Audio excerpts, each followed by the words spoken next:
good. I just know that Corny's got to teach. Thank you, Mr. Hayton. Tēnā koutou katoa. I acknowledge the hapu of Otago and Puketeraki as mana whenua, the peoples of this land. I bid thanks and welcome to all staff, members of the public, media personnel and colleagues for attending the meeting of the Community and Culture Committee for today, Tuesday, April 5th. Before the meeting proper commences, I will hand over to Mr. Komene Cassidy to offer karakia and tribute to Mātua Dr. Te Moana Nuia Kiwa Jackson, who was buried at Matahiwi Marae near Hastings on Sunday. Throughout the motu, Dr. Jackson was beloved by and known to many Māori and Tauiwi, but especially young Māori, and he would come here whenever the Otago Māori Law Students Association or other rohu invited him. Kia ora, tēnā koe, komene. Kia ora, tēnā koutou. Ngā mihi atu kia koe, Marie, I tō tono mai ki au ki te kororo mō tēnei tanu whahukuroa o tātou ko Moana Jackson. So thank you for the opportunity and to be invited to offer a karakia, but also a tribute to one of our greats who we've lost in this week past. Nō reira, ha tēnā tō arakotaro tāwhiki piki atu ai koe ki te tō i o ngā rangi. Kaki atu ai koe ki o tini ki o mano. Piki atu ai koe, whanau atu ai koe. Tautu ai tō wairua ora ki tana mō e haupapa. Tēnei au te mihi atu nei, te tangi atu nei, ki tō wairua mate. Putapu rehu mai he putunga ki a hau ki tō kaupapa. Piki atu ai koe, tangihi ai koe, tēnā tō tini ko te tini o ngā pūkenga. Tēnā tō tini ko te tini o ngā wānanga. Tēnā tō tini ko te tini o tūpuna. Ākui tēnei tauira haumi e, hui e, tāiki. I ka hoki rā kia mihi a tēnei tangata. Tēnei mōtoi kahurangi, tēnei tani whahikuroa, tēnei kākā wahakura, tēnei rangatira atamai, rangatira humārie, I whakakokiri ai I ngā kaupapa o ngā mōtika mo te ao Māori, I ngā mōtika mo te ao iwi take, e ngaro nei, e waiho nei mātou kia rongo I te kikini o mamai I tōna ngarohanga atu. Dr. Moana Jackson was an inspirational and influential leader whose name will sit alongside the greats, not only of this generation, the Ranginui Walkers, the Tāpirana Ngatas, the Te Hei Kōkō Matairas, but also of our great chiefs and leaders of the past, of people like Potatau Te Wherowhero. And that is the kind of mana that Moana Jackson has and had within our Māori communities. Across the world globally, his contribution to the development and maintenance of Indigenous rights around the world will be left as his legacy to us here in Aotearoa, something that we can be proud of as one of ours had made such change for others in similar situations around the world.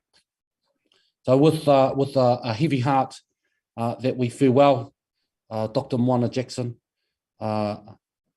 with so many memories and recollection of the work that he has done for us, maybe for some of us personally, but definitely for our hapu and our iwi across the country. He will be forgotten, and he will not be forgotten, and he will be sadly missed.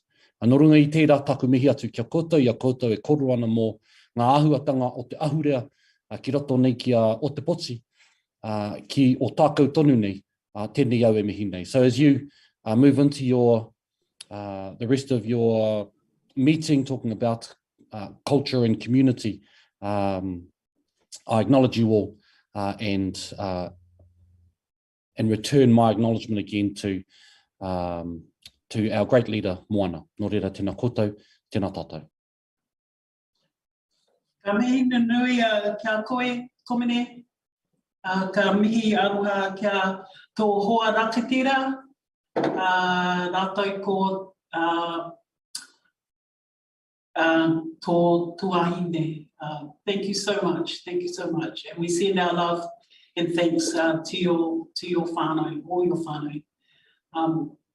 But particularly the younger generation, and I just know that you and your sisters worked very closely with Mātua Mona, and he was instrumental in your journey, as our journey too. Kia ora. Kia ora. Kia ora.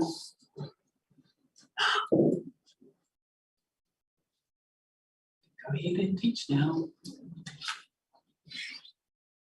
Okay, there's no public forum, so we're just going into apologies.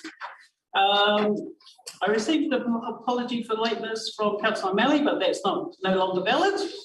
I hope the PhD Viva went well. So actually, I'm going to move that we accept the apology received from Councillor Hall. Is there a seconder? Thank you, Councillor Elder. And all those in favour, please say, or please put up your hand. Aye. Thank you. That motion is carried. Confirmation of the agenda, page 4 of our order papers. I'm going to move that the committee confirms the agenda without addition or alteration. Thank you. All those in favour? Oh, sorry. Thank you. Councillor Houlihan for seconding. Thank you. Right, I'm going to put it. All those in favour? Against? Abstentions? Thank you. The motion is carried. Declarations of interest. Are there any amendments to members' registers of interest? Okay, there being none, I will move that the committee notes the elected members' interest register and confirms the proposed management plan for elected members' interests. Thank you, Councillor Houlihan, for seconding. All those in favour? Against? Abstentions? Thank you. The motion is carried. Confirmation of minutes. That's item 5.1. Community and Culture Committee meeting of 15th of February, pages 17 to 22 of our order papers. I'm happy to move that we confirm the minutes of the Community and Culture Committee meeting held on 15th of February as a correct record. Thank you, Councillor Gary, for seconding.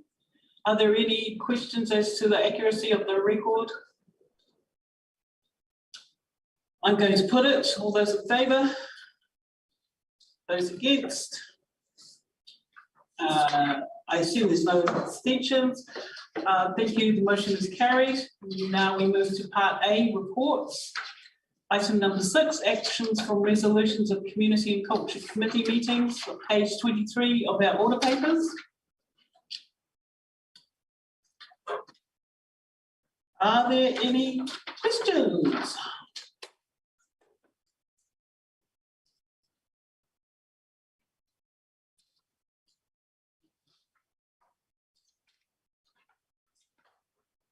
None?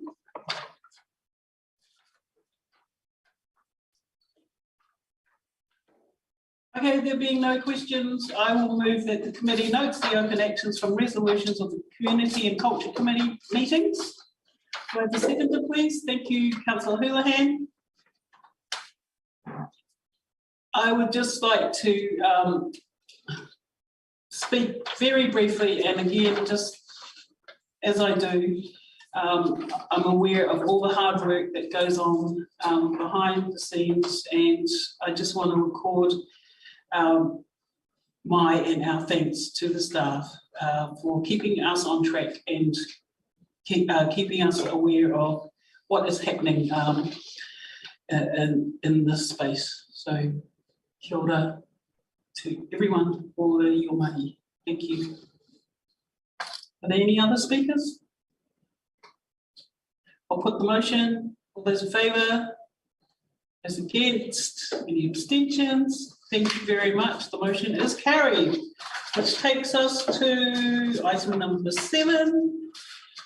Community and Culture Committee Forward Work Programme.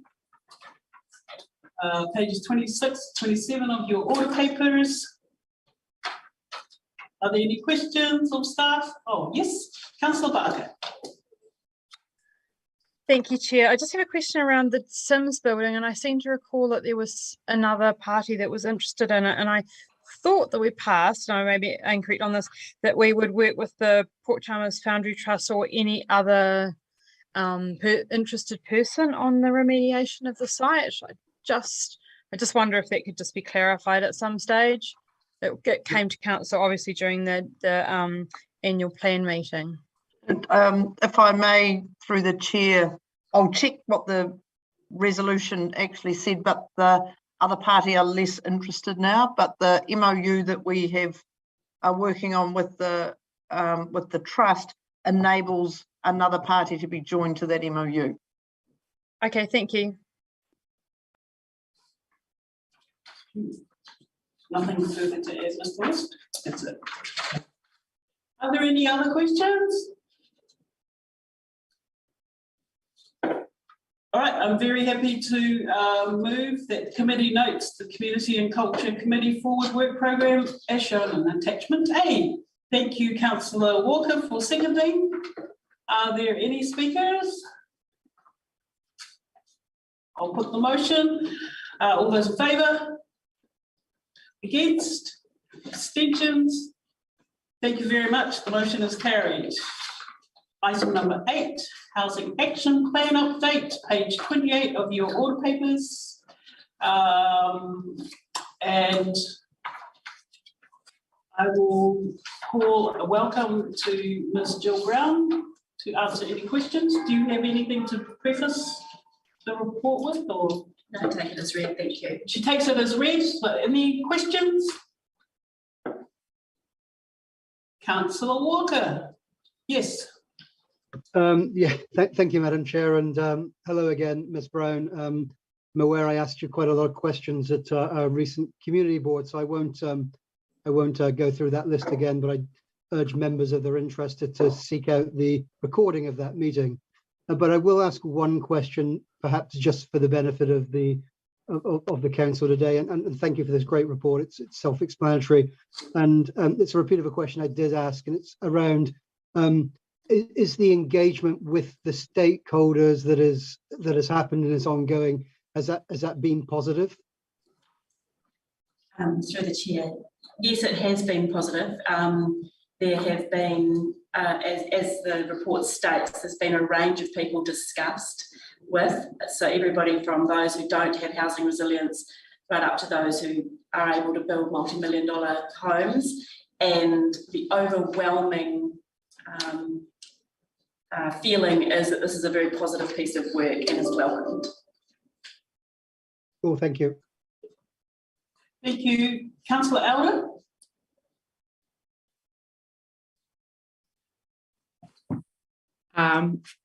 I've got a couple of questions. Now, I was just referring to the project-based kind of work that we're doing in infrastructure. Is this a follow-on of creating a project kind of like work stream to focus on housing? Through the chair, maybe I'll try and answer that one. Many PMOs, what you're asking, is that what you're asking, Rachel?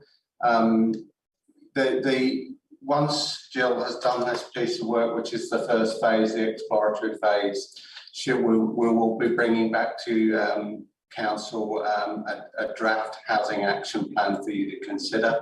And the next stage after that will then be an operational plan to help deliver that action plan. So yes, it will be a structured project for us to look at, and it will involve multiple stakeholders, both internally and externally. Yeah, that sounds exciting. The other question I have is, there used to be on sort of regular meetings with NGOs just around the status of social housing, and I was just wondering if there's an appetite from our stakeholders and people we've engaged with regarding an ongoing meetings, given that we're in a housing emergency and we need more housing. Is there any appetite for ongoing meetings with various stakeholders so that we can continue to work on this and not just it's a project and we'll go from there? Through the chair, I think there's definitely space for liaison. Some of the NGOs that I've spoken to, and there are already a couple of meetings that take place between NGOs, which I've managed to get myself into. There is definitely the space for a liaison space between joining groups up and creating relationships across the city. A standard meeting, I'm not so sure, because those meetings are ongoing now, but definitely space for creating opportunities for liaison. Thank you. Thank you. And thank you for the work. Your Worship. Tēnā koe, Madam Chair. Thank you, Ms. Brown. I just have a question, and this is the update's great, and it's great to know that what we are doing, great to know what we are doing in the areas where we have direct influence, i.e. in the buildings that we own and the planning processes that we're involved in. But one of the key themes, I won't say the most important one, I appreciate that they're listed alphabetically, is advocacy, which is a more difficult thing to operationalize than other areas of the housing action plan, and that it requires a degree of political involvement potentially, and or at least coordination. And so I'm interested in what the initial thinking is in terms of the plan that will come back to us subsequently as to how we might give effect to the advocacy work stream, if you like, within this. Madam Chair, I think one of the biggest places for us to do that is through the Otago sector group, which is of central government. So that's if we align our work with them, then we can put forward a very strong voice for the changes that we need to make. That group has just been taken over as chair by the new MSD regional commissioner, and she is only a couple of weeks into the role, but I will be contacting her and having conversations with her. I know her quite well. So I think that's one of the places where we can get some good cross-agency advocacy. So I don't think it's just going to be the DCC on its own. And that's the regional public sector lead, and that's a useful way of being able to get messages across to multiple different government agencies at the same time. But from a tactical point of view, it's likely that advocacy for change will require more than us and our representatives in those meetings, and you know, it's about energizing and activating other groups within the community to align with our advocacy goals. And I'm not, and I'm just I'm not hearing that we have necessarily considered how we might coordinate that. I think that is an accurate statement. Great, thank you. Thank you. Councillor Wiley. Thank you, Madam Chair. Just looking at paragraph 10 on page 29, it talks about approximately 64% of DCC community housing stock has now been audited. And then we talk about 53 community housing units, which are now healthy home compliant, and 10 community housing units currently have work underway. So I would presume by that, out of so far about 600 properties have been audited. Would that be a fair assessment? And 63 have either been upgraded or are underway?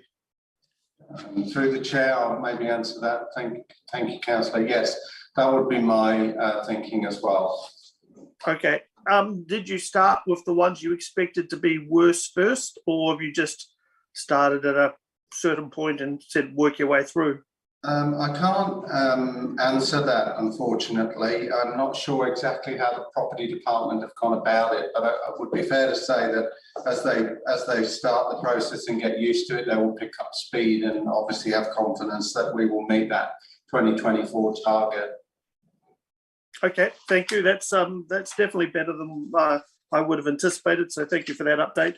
And also on page 40, as part of the process and the table, we have of individuals talked to.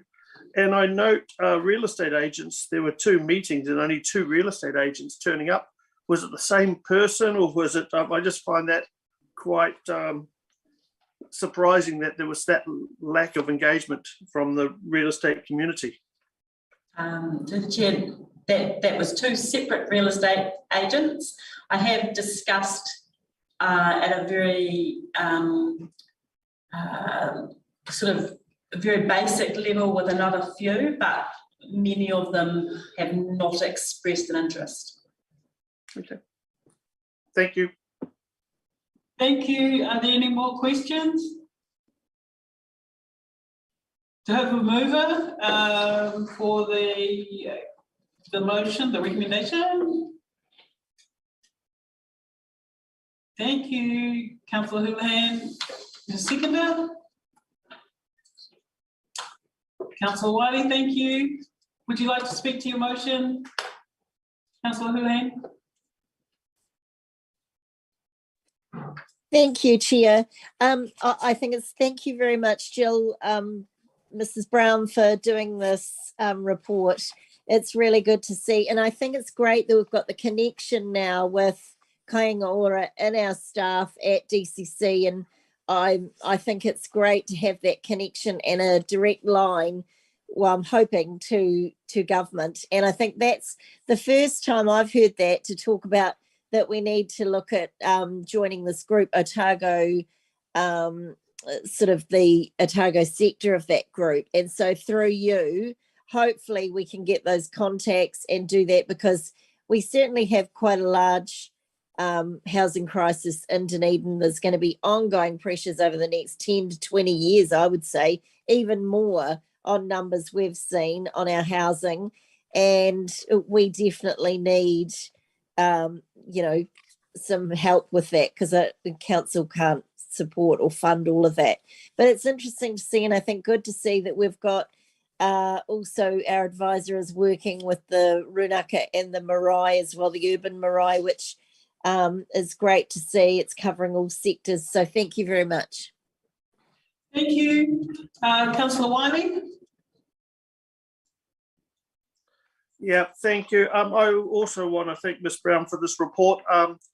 I found it quite refreshingly clear to read and quite detailed, especially attachment A, I thought was very well laid out and pointed to a lot of the issues so we can easily get clarity around them.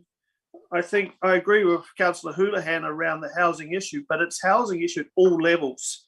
And I think that's the one of the key points that I'm seeing, and especially hearing on the media this morning reinforce that it's all segments of the community are being affected by housing crisis. And I think there is some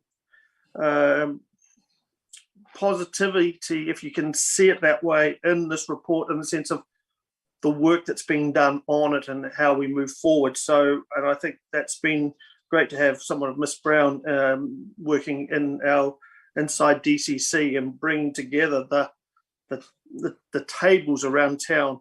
Even though there are only 2 real estate agents turned up, yet they're some of the biggest people that come to me articulating issues with housing around the city. But thank you for that, and thank you for the detail.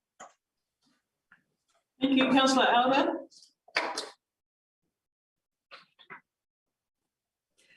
I just want to thank our CEO and Kāinga Ora in working together to create a position within council to drive our housing action plan. We have a huge need across the community for more housing, be it social housing, housing for people with disabilities, housing that relates to Māori and Pacifica communities. And also we've got the huge hospital build coming up, in which we need more housing because we are going to get more people coming to Dunedin. So I just want to congratulate everyone in the team on this. I believe this is a really, really great approach and sort of reminds me of infrastructure's approach, which is a sort of project-oriented approach that is quite holistic and across departments and stakeholders across the city. So really excited by this work and really looking forward to the report coming in May. Thank you. Thank you, Your Worship.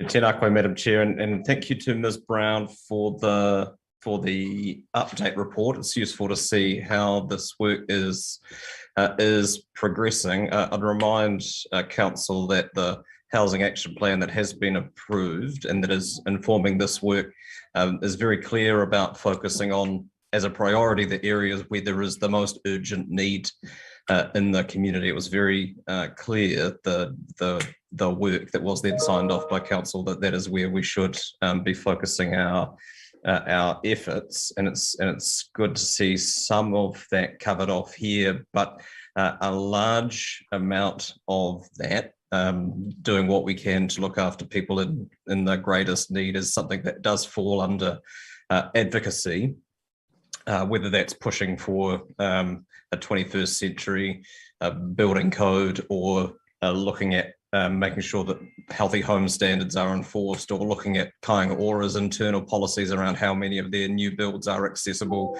Those are things that are dealt with through advocacy, and it's the one part of the plan itself that is the hardest for staff to manage, and it certainly requires a degree of political input when we are getting to a point of looking at how we might most effectively go about advocating for those sorts of changes, and who our allies might be, both locally and nationally, in pushing for changes that address the areas of greatest need in our community, along the one end in particular of the housing continuum. And I'll raise this under matters for consideration of the chair at the end of this meeting, but I do think we need to consider how we might approach that and who we might need to involve locally to try and progress some form of advocacy strategy to be able to push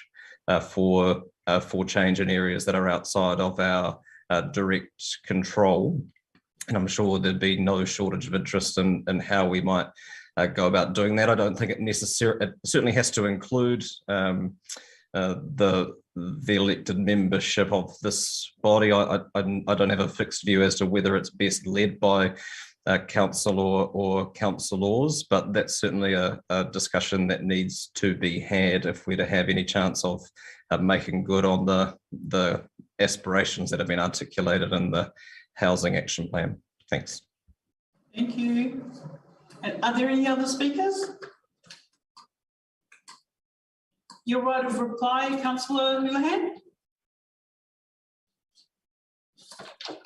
Thank you, Chair. Yes, I agree with a lot of the comments that have been made, and I think, certainly we need to start making contact with Otago Property Investors Association, with real estate agents, with a lot of those industry people, the builders, the people who are making a difference in the city and who could help us, and developers.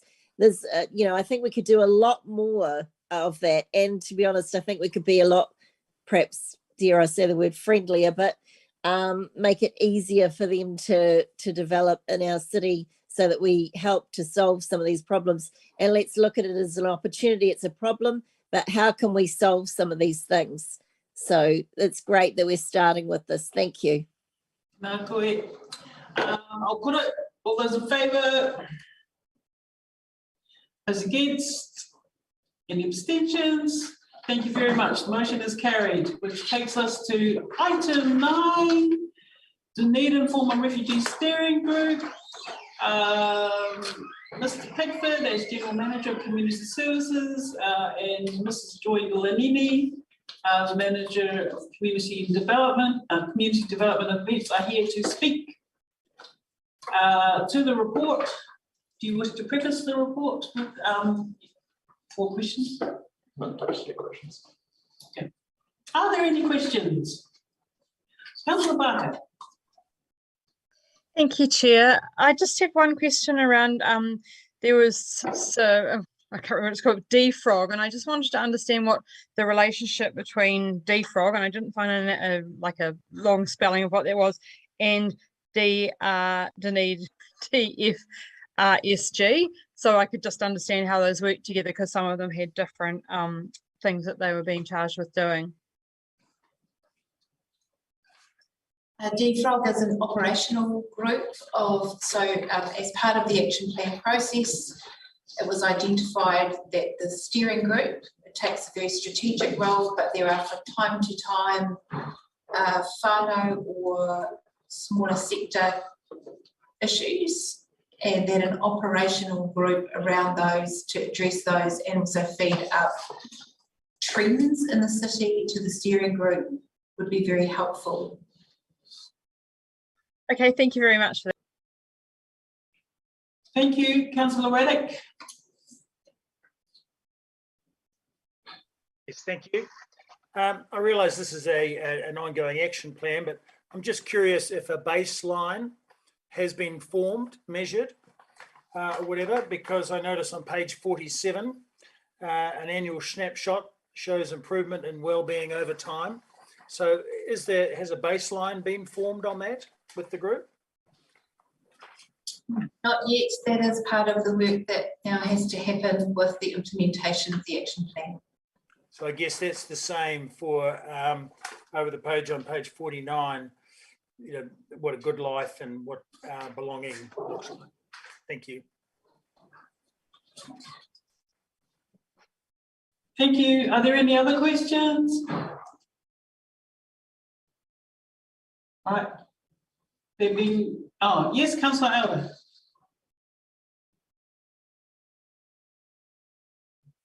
You're on mute.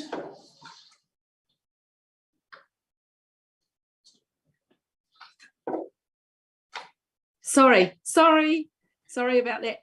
Are all the members of the group contributing to the plan? Yes, they are. And is so that includes Red Cross and the Multi-Ethnic Council? The Multi-Ethnic Council are not a member of the Dunedin Former Refugee Steering Group. Okay. Red Cross is, and all of the steering group members have contributed to the plan, including the community representatives. Oh, thank you. Thank you. That's what I wanted to know. Thank you. Councillor Gary. Oh, thank you, Madam Chair. This is a tangential question to some degree, but in another meeting recently, we heard from Councillor White around Business South's initiative to continue the lobbying for a pop-up immigration office. And I know that this particular advisory group has a relationship with Immigration New Zealand, and a very good one, I believe, on an operational basis. But I wondered through you, Madam Chair, whether there would be any, knowing that sometimes former refugees do have difficulties in accessing. I think in the last minutes we saw a wait of a very long period on the telephone to speak to someone, whether this group would look to perhaps lobby through their various representatives around that move to have a pop-up immigration office? I think we have done some work on that already, so I see that as natural. I don't know if it's. We're willing. Excellent. The purpose of the action plan is to look at how we support the ongoing well-being of former refugees within the community, and if that was identified as a key outcome, then that would be tabled as part of the work plan. Excellent. Lovely. Thank you very much indeed. Thank you. Councillor Lord. Thank you, Madam Chair. Look, I just had a question for Joy. It's not directly relative to the paper, but have there been any discussions in view of the current situation in Ukraine about Dunedin taking Ukrainian refugees? Is that something you can talk to? Yes, I can. So not specifically about Dunedin, but the government has introduced a family sponsorship initiative for people who of Ukrainian, either born in Ukraine or Ukrainian citizens, or who've spent time in Ukraine, to be able to bring over their direct family members. So I have been party to the central government-led conversations around that. And obviously, if that sponsorship program resulted in whānau coming to either Dunedin or other areas of the country, then groups like the Dunedin Former Refugee Steering Group would take an interest and support where they could the well-being of those new residents. Thank you very much. Thank you, Councillor Raddick, and then Councillor Walker. Thank you. It's on page 56. We've got the terms of reference. The meetings are supposed to take place, or projected to take place 6 times a year, so one every 2 months. When will the first meeting take place, as a matter of interest? Well, so the steering group meetings already take place. They have been taking place for some time. This is an updated terms of reference, just some minor changes to it. Thank you. Thank you. Councillor Walker. Yeah, thank you, Madam Chair. And I wasn't going to ask a question actually, but Ms. Lanini has mentioned the term well-being a number of times. And I remember reading the paper. There is obviously talk in the paper of trying to get an understanding of what well-being means to former refugees. And I guess I ask this question in the context of having been, as many as you know, a refugee support worker 5 years ago, and still very close to my family. And the concepts of well-being between my Syrian family and myself are literally put on different planets.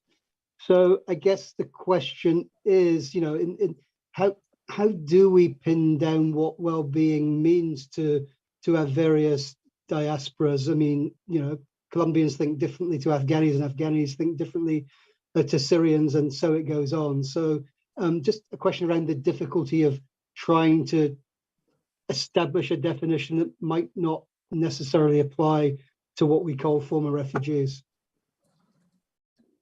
So I think, yes, it is complicated. I think the first thing that the Dunedin Former Refugee Steering Group has identified, that we will only understand what well-being and what a good life means is by talking to the people that we're talking about, and they will help define what that means, as well as what participation in community means and some other terminology.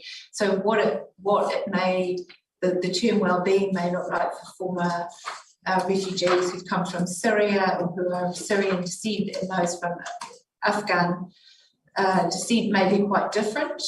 It is important that we define those only after the conversations that we need to hold with them. Of course, with COVID, it has been complicated to start those in a face-to-face way that would work best, and that is part of what will be further discussed with the Dunedin Former Refugee Steering Group representatives, how we do that really successfully in this environment where we're still undertaking virtual meetings, what the most successful avenues are to gain that information. Thank you, Ms. Lini, and good luck with that, because I can also tell you people from Aleppo have very divergent views from, as you know, compared to people from Damascus, but good luck. Thank you. Councillor Houlihan. Thank you, Chair. Do we have any data to show how many people we have living in our city from Ukraine at present? Like, just if we did take refugees from Ukraine, I'm just wondering what sort of support networks there might be for them here. So if there's any people, you know, what sort of percentage we have? Well, I am not aware of data in terms of numbers. I'm aware of some of the individuals who are from the Ukraine who live in the community. That's a conversation in terms of the government policy that supports the sponsorship program as to how the government would then see local or national supports put in for those people who come from the Ukraine, and that's already being discussed with central government. Okay. And would we have difficulty housing people from Ukraine if refugees came here, or would we be what sort of? So part of the family sponsorship program is that the families are responsible for sponsoring their whānau here. They are tasked then with supporting them financially and providing them homes and supporting their I guess participation in the community and living here in their local community. So this will be any member of the public, or this is some of their own whānau they'll bring over? Is that what? There's very specific criteria for the sponsorship program. So the people that are the Ukrainians who live here must be residents of New Zealand. Right. They can only bring over direct family members. So someone can't sponsor, a friend's friend that they've heard of from somewhere else. It must be direct family members. So there's quite clear criteria that central government has put in place for that program. Yes. Okay. Thank you. Thank you. Are there any other questions? Okay, thank you. I'm very happy to move that the committee A notes the resettlement action plan developed by the Dunedin Former Refugee Steering Group, approves the terms of reference presented for the Dunedin Former Refugee Steering Group. Do I have a seconder? Thank you, Councillor Walter. And in moving the motion recommendation, I just again recall my thanks to the staff. And also my colleagues on the Dunedin Former Refugee Steering Group. It's very challenging space. Not only dealing with your own bureaucracies, we've got Southern SDHB people, we've got Citizens Advice, Dunedin Red Cross. So everyone's dealing with their own agencies' machinery, as well as trying to effect and meet the needs of the very real and urgent needs of former refugee whānau. And you will understand that, for example, the challenges brought about by the so-called bullying at Otago Girls High School. There was an immediate global media outcry. And just dealing with the complexities of that issue for whānau involved, both the so-called perpetrators and the so-called victims. So there's a lot of work that goes on, not only at the bureaucracy level, but also at the very intimate whānau level. So I'd just like to thank my colleagues on that group and also the staff again for trying to, as much as we can, working within the constraints of our bureaucracies, trying to effect some real service. So thank you. Do we have any other speakers? Okay, put the motion. All those in favour? Against? Are there any abstentions? Thank you, the motion is carried. Final item is any items for consideration by the chair. Your worship. Yeah, thank you. Just as indicated earlier, I think it would be worth giving some consideration to how we might coordinate the advocacy work stream of the housing action plan as that work is being progressed internally by staff. Thank you. Yes, we will be considering this at our next debriefing. Thank you. Any other items?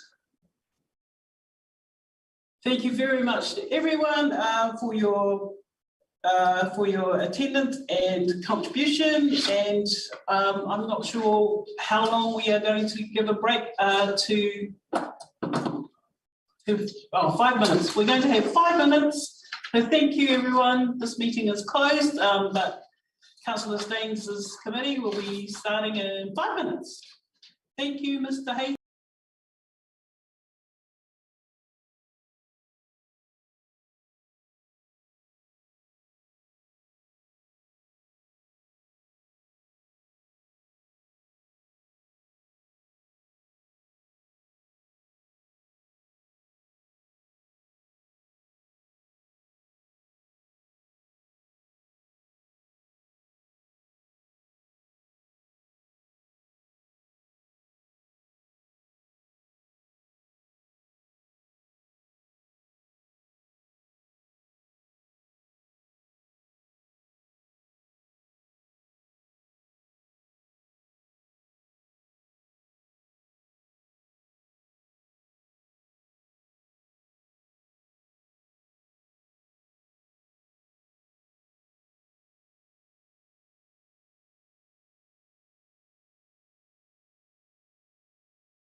Welcome everyone to the media and members of the public who are watching us today for the Economic Development Standing Committee meeting. We have Jason Cushion, who is the chair of the Dunedin Advisory Group for Study Dunedin, here with us to speak in the public forum. So Jason, the floor is yours. Kia ora, ko Jason Cushion tiko iwa. Thank you for allowing me some time to speak to you all today. While I'm here in my role as the chair of the Study Dunedin Advisory Group, I'm also the international director here at the University of Otago. The Study Dunedin Advisory Group, as the peak body for the sector of the city, has over the last couple of years focused on helping our members where we can, mainly by providing up-to-date information, running summer programs and other events for students unable to return home after the academic year due to closed borders, advocating on behalf of the membership with central government bodies and agencies, including making submissions on immigration and other international education policy settings and reviews. And also, importantly, providing support to those at the coalface of international education in the city. The value of Study Dunedin, and by extension the city's support through Enterprise Dunedin of Study Dunedin, is multifaceted by facilitation, coordination and cooperation within the international education space within the city, by connecting the tertiary and secondary sector international marketing and recruitment activity into the broader city's destination marketing, by enabling the Dunedin brand to be maximised and for institutions to draw value in specific geographical settings such as Shanghai and Edinburgh, and finally by enhancing our ability to access central government funding through agencies such as Education New Zealand, and the code-related project that ENZ has supported is a good example of that. In recent months, and informed by the latest government announcements regarding the borders, we have initiated a future-focused process amongst the membership and stakeholders.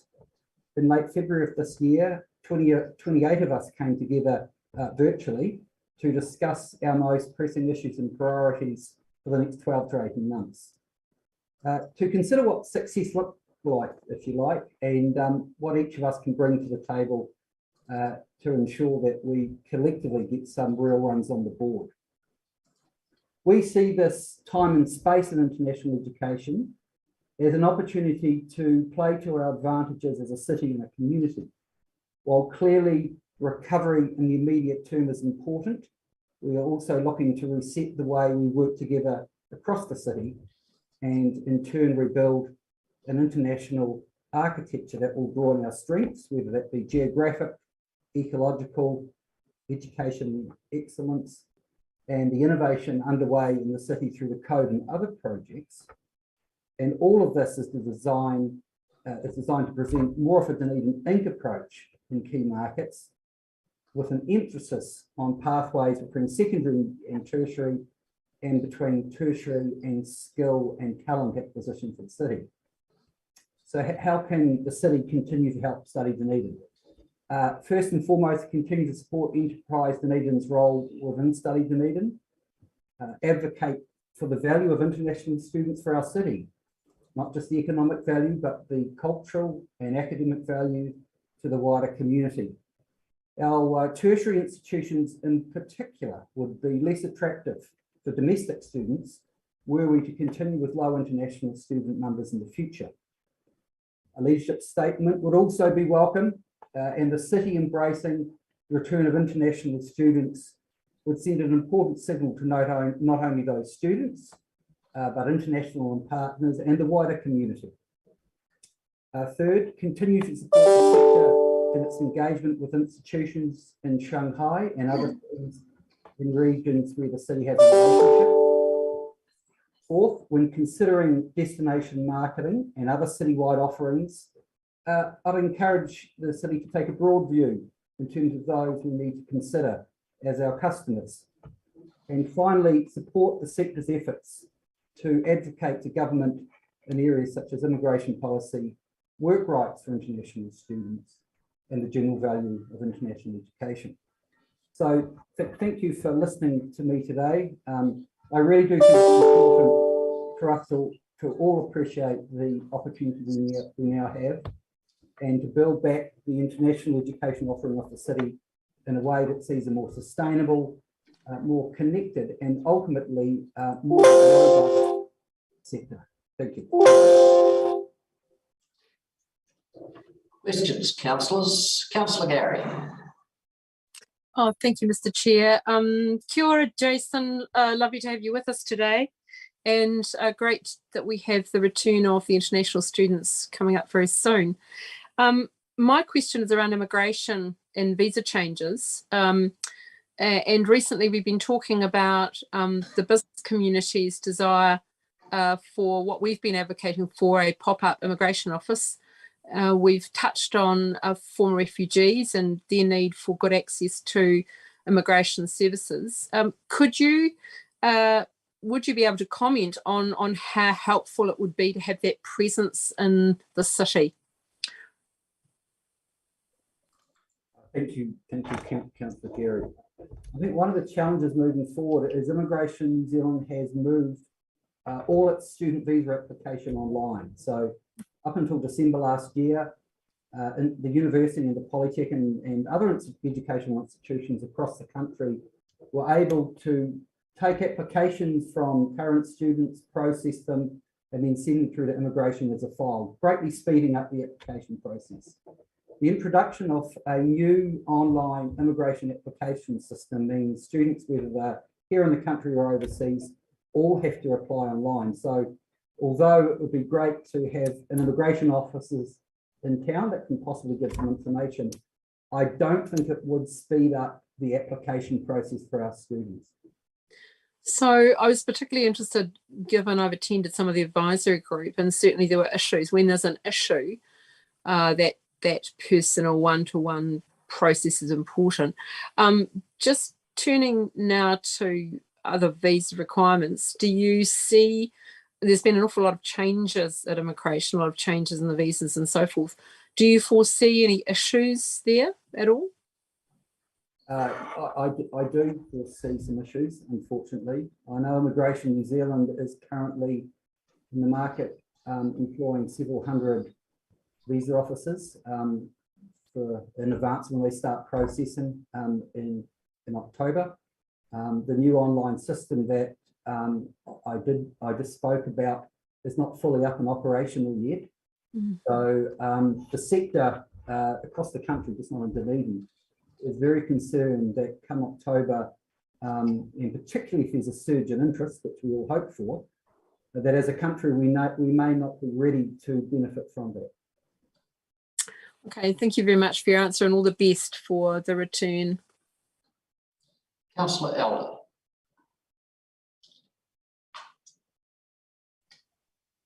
Thank you, Chair, and thank you, Jason. It's really great to get this report back to the Economic Development Committee about what's happening in this space. And I was just a couple of questions, and one is, we know that the borders are opening and visas may be an issue, but what is the group feeling in regards to the amount of interest that's being shown towards coming to Dunedin from international students? It's probably mixed. Speaking on behalf of here at the university, some markets there's certainly a stronger interest than others. For example, our US study abroad market, we could well see close to a full return to our 2019 numbers next year, based on the interest. I think in the full degree market, Councillor Elder, that's going to be more difficult to predict. One of the challenges we do have is, as a country, we're going to be one of the last countries to reopen our borders. A lot of students have waited a long time to commence tertiary study, and unfortunately we will be losing and are losing students in places like the UK, Canada and Australia now. So I think it could be patchy, and in terms of the school markets, that's even more difficult to predict. Thank you. And I suppose one of the keys is, as Councillor Gary brought up, is visa. And the other is our New Zealand settings towards welcoming international students. What is Study Dunedin itself doing about marketing to those students overseas? Well, at the moment, we're spending quite a bit of time working on the foundations of our offering. We have a good collective relationship with a number of agents based in Auckland and overseas. Over the past 2 years, a number of agents have gone out of business. So part of what we need to do now, or continue to do, is support those agents who are still in business and keep Dunedin front of mind for them, particularly those agents offshore. What we've noticed is agents, now that other markets are opening up, are naturally sending students to those markets because that's how they make the money in terms of commission. So we will need to, once our markets open and once we've got a sense of capacity and immigration in particular, we will need to continue to provide the positive messages about Dunedin as a secondary and a tertiary education destination.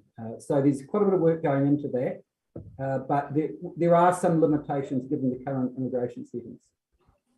Thank you. Councillor Fiso. Tēnā koe, Mr. Chairperson. Tēnā koe, Mr. Christian. I'm not sure whether this is your remit or not, but I know of the Indonesian government cancelling funding to West Papua students and requiring them to go back home. Do we have any West Papua students at Otago? Yes, we do, and we have been supporting them through Te Taupoku, our hardship fund, and we've also been in touch with the Ministry of Foreign Affairs and Trade, which obviously takes the lead in government-to-government relationships. The West Papua national organisation has been very proactive in lobbying vice chancellors and others. So they're certainly front of mind for us at the moment. Thank you. Councillor Gary. Oh, thank you, Mr. Chair. Jason, just on the secondary sector, I know that we've lost some of our institutional knowledge through staffing, redundancies really, because there wasn't work for them when all the students left. How confident are you that we will be able to get those people back into those roles as the students come back, or that we have that we can build that knowledge again? I think the loss of capacity and capability in the school sector is possibly the single most significant impact of the pandemic in terms of international education in the city. As you'll all know, we have a number of schools who have no international students. We have schools which have closed international offices and laid staff off. And it's going to be quite difficult to rebuild without that sort of talent as part of the team. One of the things we're looking at from a Study Dunedin perspective is how we can work more cooperatively across the city on some of the services and functions that individual schools would normally all have to provide themselves. So I think, as I said a bit earlier, there's an opportunity to sort of reset our thinking here, and meeting with the principals, they are open to a discussion along those lines as well. Oh, that's great to hear. And I guess we can't assume that those folk have left town. They may be biding their time. So let's hope we have. Any other questions, councillors? If not, thank you, Jason, for your time and for speaking to us today, and also for the time you put into chairing the Study Dunedin Advisory Group. Thank you very much. All right, councillors, into the meeting proper. I have an apology from Councillor Doug Hall, so I'll move that be accepted. Seconded, Councillor Wiley. All those in favour? Against? That is carried.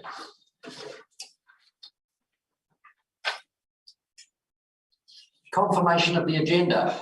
I'll move that the committee confirms the agenda without addition or alteration. Seconder? Councillor Elder. All in favour? Against? That is carried. Declarations of interest. I assume there hasn't been any changes in declarations of interest since the previous meeting, but if there is, please raise your hand. In which case, I will move that the committee notes the elected members' interest register and confirms the proposed management plan for elected members' interests. Seconded, Councillor Walker. All in favour? Against? That is carried. That brings us on to confirmation of the minutes. I will move that the committee confirms the minutes of the Economic Development Committee meeting held on the 9th of February 2022 as a correct record. Seconded, Councillor Wiley. Any discussion? Not, I'll put it. All in favour? Against? That is carried. Okay, that brings us to the Economic Development Committee Forward Work Programme. Mr. Christie. I have nothing to add. I'm happy to take any questions on the Forward Work Programme. Councillor Barker. Thank you, Chair. I have a question around the Dunedin Destination Plan, and I note that it says that the public engagement and consultation is ongoing and that it's been delayed. And I was just wondering if you have a timeline about when it might be delivered, first of all. And the second question is, it says that a workshop on the plan will be held. And I just wonder, is that workshop for councillors or is it for stakeholders? We're looking to hold a workshop for councillors initially, and you should be getting notification of that today, Councillor Barker. So subject to that, we'll be looking at doing further engagement with the community, and we just wanted to give councillors the opportunity to see that document before it gets put into a public arena. Okay, thank you. That's great. Councillor Walker. Yeah, thank you, Mr. Chair. I think it's a question for Mr. Christie here, and it's around the STAP, the Strategic Tourism Assets Protection Programme. And my question's in light of in the last week, we've had the Auditor General's recent inquiry about concerns around the STAP programme, particularly around the criteria not having been met. So two questions. I think the controversy was around the fact that one of the criteria for application was that you had to exhaust all other avenues of support. So the first question is, did we not apply for some stuff because we didn't meet that criteria? And secondly, it's probably an answer I should know, how much did we get of the 290 million that was allocated by the government? So thank you, Councillor. I think that is probably a reference to individual operators that would have also been eligible for STAP funding. Our funding has different criteria wrapped around it, and we're certainly very cognizant of the need to be ensuring that we've got a good audit process around any spend for that. We've had two tranches of funding regarding the STAP funding. One was for $700,000 and the second tranche was for $1 million. We will be looking to bring an update on those projects to a future Economic Development Committee meeting, and we are well through some of that spend, but obviously holding some back due to the fact that a lot of it relates to the Dunedin Destination Plan implementation, which until we've adopted that, really can't get on with that program of work. So yeah, we'll have that reported more fully back to the next committee meeting. Thank you, that's very helpful. So just clarification, so the Auditor General's report last week was more to do with individuals rather than the stuff that went to TAs. Is that right? I believe so. We haven't been notified of anything directed at ourselves as an RTO provider, but I'll clarify that, Councillor, and ensure that that is correct. Cool. I'm glad to hear our auditing's far more efficient than the government's, it seems. Thank you. Seems there are no more questions, in which case I will move that the committee notes the Economic Development Committee Forward Work Programme. We have a seconder, Councillor Elder. Any discussion? If not, I'll put it. All those in favour? Against? That is carried. Study Dunedin update. We're going to be joined at this by Tertiary Mitra, who is our new Economic Development Advisor for Study Dunedin. Welcome, Mitra. Thank you. Do you wish to speak to the report or just take questions? We'll go straight to questions. Thanks, Chair. Questions, councillors? Councillor Gary. Oh, thank you. And thank you to our new staff member in the role. I really enjoyed this report, and it was great to hear from Mr. Cushion as well. I wondered what the term on item number 9B, it says opportunity to streamline homestay and English second language provision within schools. What does that look like? Thank you for your question, Councillor. As you mentioned during a discussion with Jason earlier, we have lost a lot of capability within secondary schools, and one of the key areas that secondary schools offered for international students was homestay provision and English language. So those are the staff that doesn't exist in the schools in most cases. And until we get the same number of students, until we rebuild, we will not have those capability again. So as Study Dunedin, we are looking into streamlining, where we do have our English Language Centre at the University of Otago, and Otago Polytechnic has also got similar provisions, and how potentially we can tap into those resources for their homestay staff and the contact and the database they have. So that we— I see. So this was the combination of things across the schools. Is that right? This is what Jason was talking about, and this is these are examples. Is that correct? Yes. Excellent, excellent. Thank you for that. And I think that's all I've got to ask at this point. But I want to see there. I can't see it. So where is it? Sorry, did you ask for me? Yes. Seems to be some interference from the CEO's microphone. Yeah, thank you, Mr. Chair, and welcome, Ms. Mitra. Hope your stay is long and successful. My question relates to item 13 around the Education New Zealand mentioning they've made a 3-year commitment. I'm just wondering what's the nature of that commitment? Sure. Thank you for your question, Councillor. We have had some research done in the past where the transition rate for our international students who come to Dunedin, progressing then on to the tertiary sector in Dunedin, is very low. Our rate in the region is 29%, that compares to 40% nationally. So this was a project that was proposed to Education New Zealand, how we can look into long-term retention of these international students in the region. So this is part of a project which I have been project managing until very recently, and I still have an oversight of it, where we are trying to bring the students in for a very niche product pathway into the high schools in Dunedin. And then they will have lots of engagement and then progress to the tertiary sector and then ideally lead on to the employment sector. We're looking into niche product in the field of game development because that fits in very nicely with code and that kind of looks into the kind of future capability for code going forward as well. So that is the funding from Education New Zealand.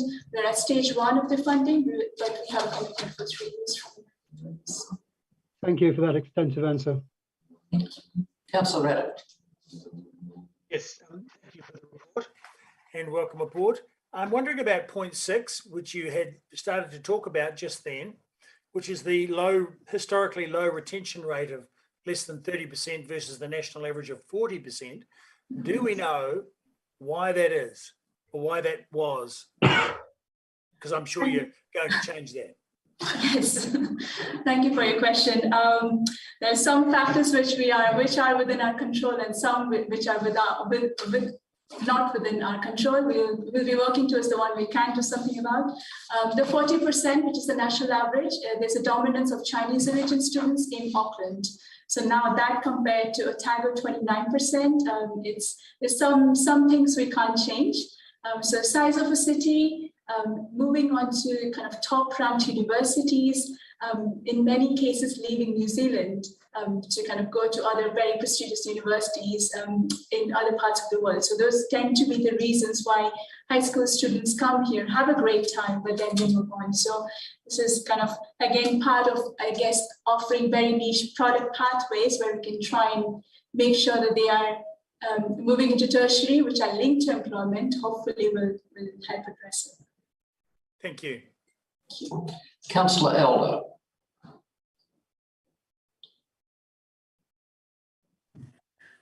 Thank you, and welcome to the Dunedin City Council, Study Dunedin.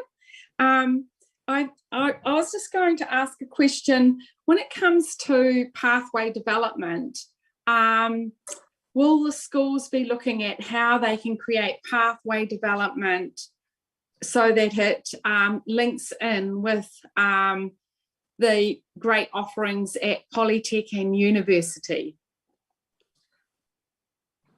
Thank you for your question, Councillor. Yes, there's this kind of, in terms of the engagement of the university and the Polytech with the schools, there are some ongoing activities, but I feel we could be doing a lot more, and we're trying to make it a bit more focused efforts. So, for example, the game development pathway will have engagement with obviously the activities that's happening within the university and Polytech in the field of computer science and information technology, but it's also kind of combining with the outreach activity of code. So all the events that kind of bring in all these events together is the plan going forward. Is there any appetite for also Otago University, Polytech and the new hospital rebuild for a pathway through school for health science and medical related industries? Thank you for that question. And yes, I think this is one of our very pilot phases of the project where we are trying to kind of come up with a very niche offering for relaunching Dunedin in the international market. Depending on how that goes, we can try replicate the same model for other niche products. So I think health will probably be next, very high on the radar next. Thank you. Councillor Barker. Thank you, Chair. Kia ora and welcome. I just have a question around the social licence. Tourism was having a few challenges around social licence as well. So I just wanted to understand a little bit more. It says here that Enterprise Dunedin is working with Education New Zealand on social licence, and I wondered whether that was an issue throughout the whole of New Zealand or specifically for Dunedin. Could you explain a little bit more about that, please? Thank you for your question. Yes, it has been identified as a strategic priority for Education New Zealand, given that we haven't, because of the border situation and not having any international students, new international students arriving in the country in the last 2 years. It was identified that our communities needed to be reminded of the value of international students. So this was a nationwide project where every single region participated, and Dunedin was one of them. And we offered lots of content to Education New Zealand to help kind of promote and remind. So in our case, one of our hero stories has been a University of Otago alumni who came from Myanmar, did some groundbreaking research, how now he's working, and he's actually employing other international students in the field. And he's looking into how boosting healthcare for Maori and Pacifica communities in New Zealand. So that's a very good feel-good story that reminds the community in Dunedin and nationwide that our international students are of great value, not just for economic benefit, but beyond. Thank you. How that sounds like an amazing story, and I don't think I've seen it. I just wonder, how are these stories being shared? Are they online through social media channels or through Otago Daily Times? Thank you for your question. We are working with Education New Zealand strategic PR partner called Anthem. So it's up to them how they're kind of using these and which channels. So in this case, this was quite specific with the field of medicine. So I think they used it as an outlet for New Zealand doctor who published this particular student's case story. Our next step will be to produce a video on his achievements, and that will again be showcased on New Zealand-wide channels for Education New Zealand as well as Dunedin. Okay, thank you. Are there any other questions, councillors? If not, I will move that the committee notes the Study Dunedin update report. Do I have a seconder? Councillor Walker. In speaking to this, it's just for me quite encouraging to see that we've reached a point where at least activity is starting to happen again, and that our team in Enterprise Dunedin is, and through Study Dunedin, is starting to plan how we rebuild the sector that was really struck down by the COVID-19 issues. So here's hoping that the borders open up for students and that we can recover the positions that we've lost. Councillor Gary. Thank you, Mr. Chair, and I first of all want to acknowledge the work done in the interim between the global pandemic hitting, getting our students home safely or looking after them here, the pastoral care that has gone on in the interim that our staff were involved in, and through to now. So we've been in a holding pattern for some time, and it's great to see what is going to happen now with international students coming home, and it had to wait till the government was ready and the borders were going to open up. I have got concerns about Immigration New Zealand and the changes, the many changes throughout all of their visas and their ability to smoothly process visas. I was aware of a number of issues prior to the pandemic that international directors were having with Immigration New Zealand, and that was before things went online.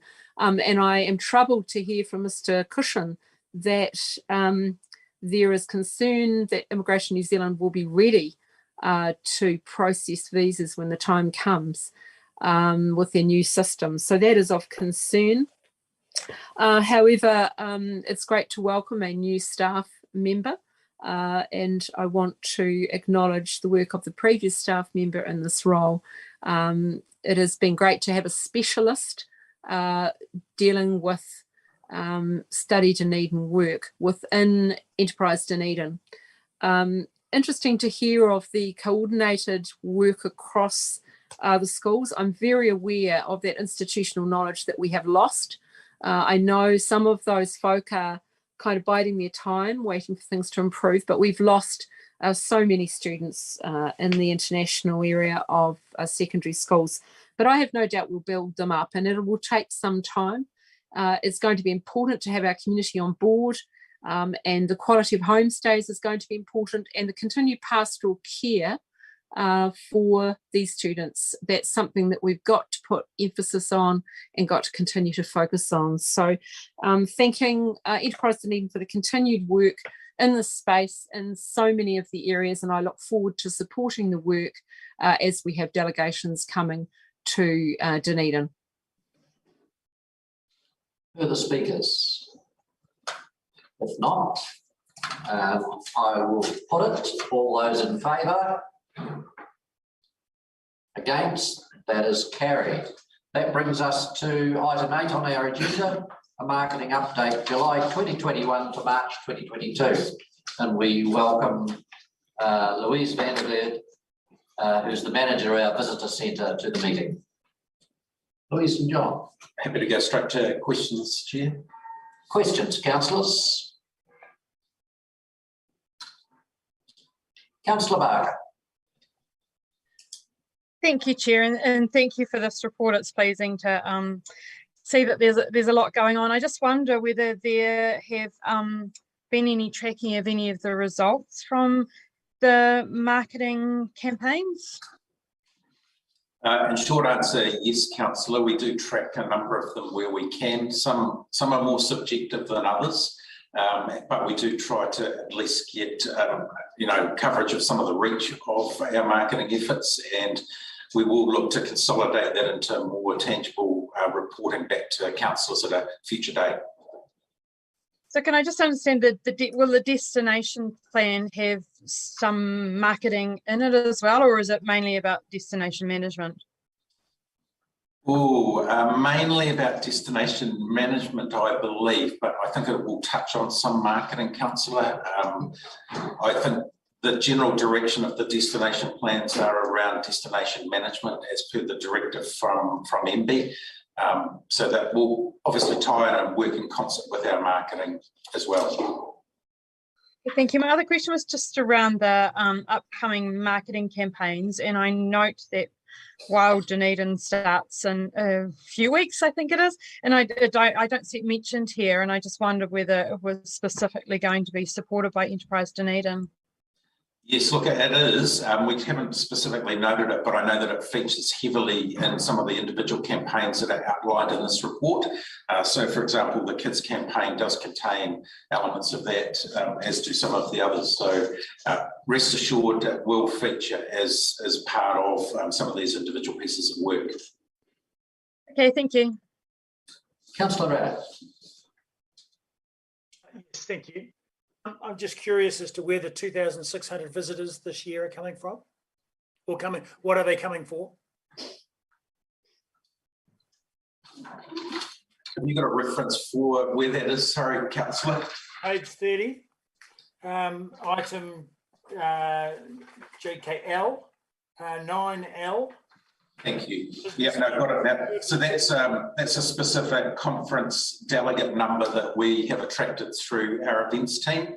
And so that is estimating that we will be looking to hold a conference or two in Dunedin with that number of attendees. Oh, that's quite a bit higher than the others, the projections for next year or the next 3 years. That's correct. Some of these, councillor, do date back to pre-COVID times where we're pitching against other cities for these conferences.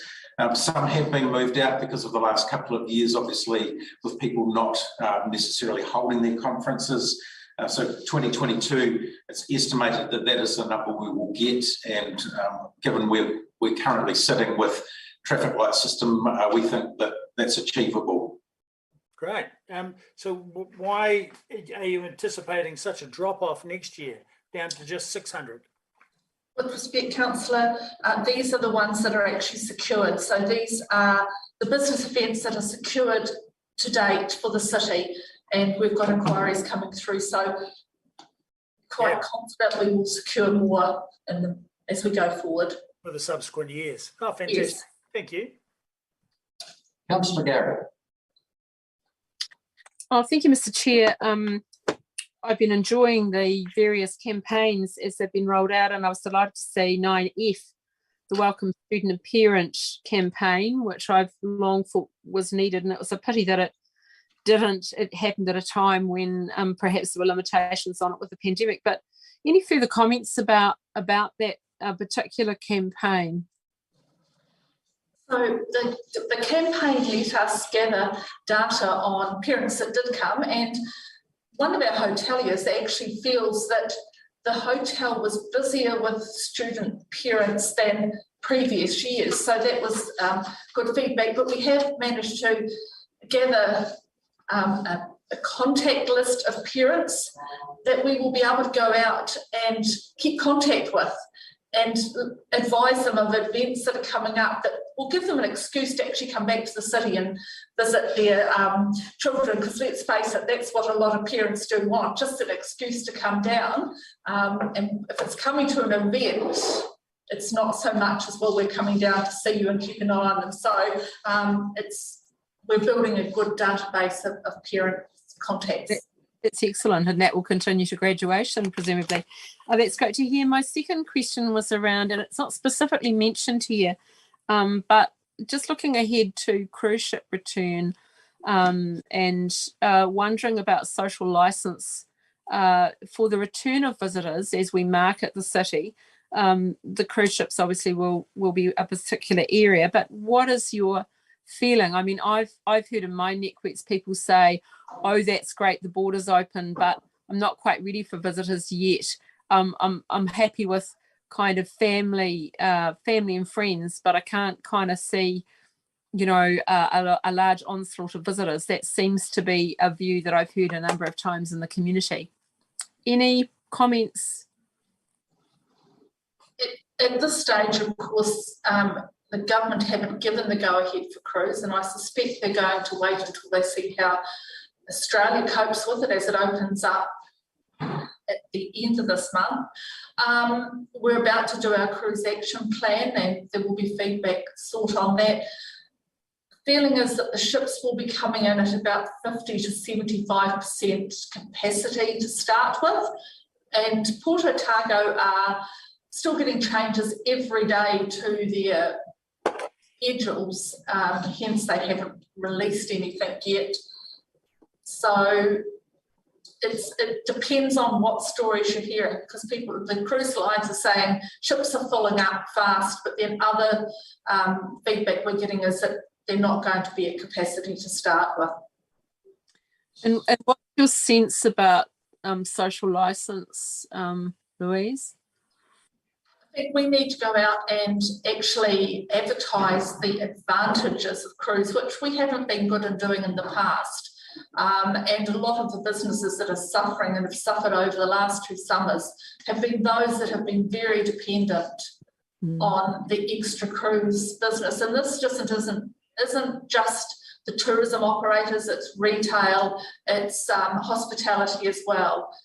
Because really the only area that isn't touched by cruise is our accommodation sector. Every other sector is touched by it. And some of our operators have actually gone into hibernation because they were dependent on cruise. Okay, thank you very much indeed.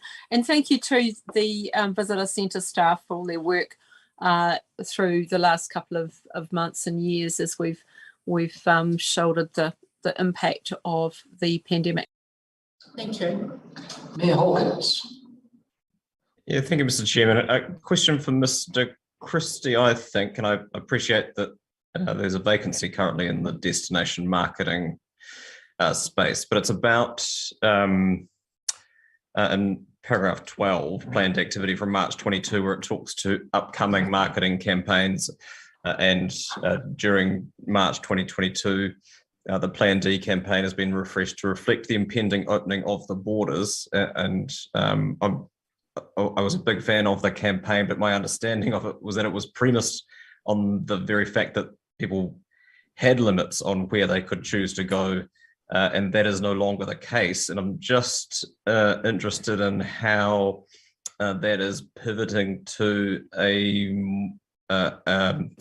a broader range of options that the traveller has. Yeah, thank you, Mayor Hawkins. The Plan D campaign has been slightly altered to fit the Australian market primarily, and with a lot of emphasis around the visiting friends and family VFR market in the short term. We've got a tender out in the market currently looking at a refreshed campaign, which will be something that we'll be looking to bring back in terms of a renewed approach to how we'll look at attracting visitors to the city, both domestically and internationally. So that work's yet to be done. In the interim, our Plan D is being utilised to the best effect we can to ensure that we've got some stuff in market to attract people here. Thanks. It's on its victory lap. Pretty much, yes. Thanks. Councillor Elder.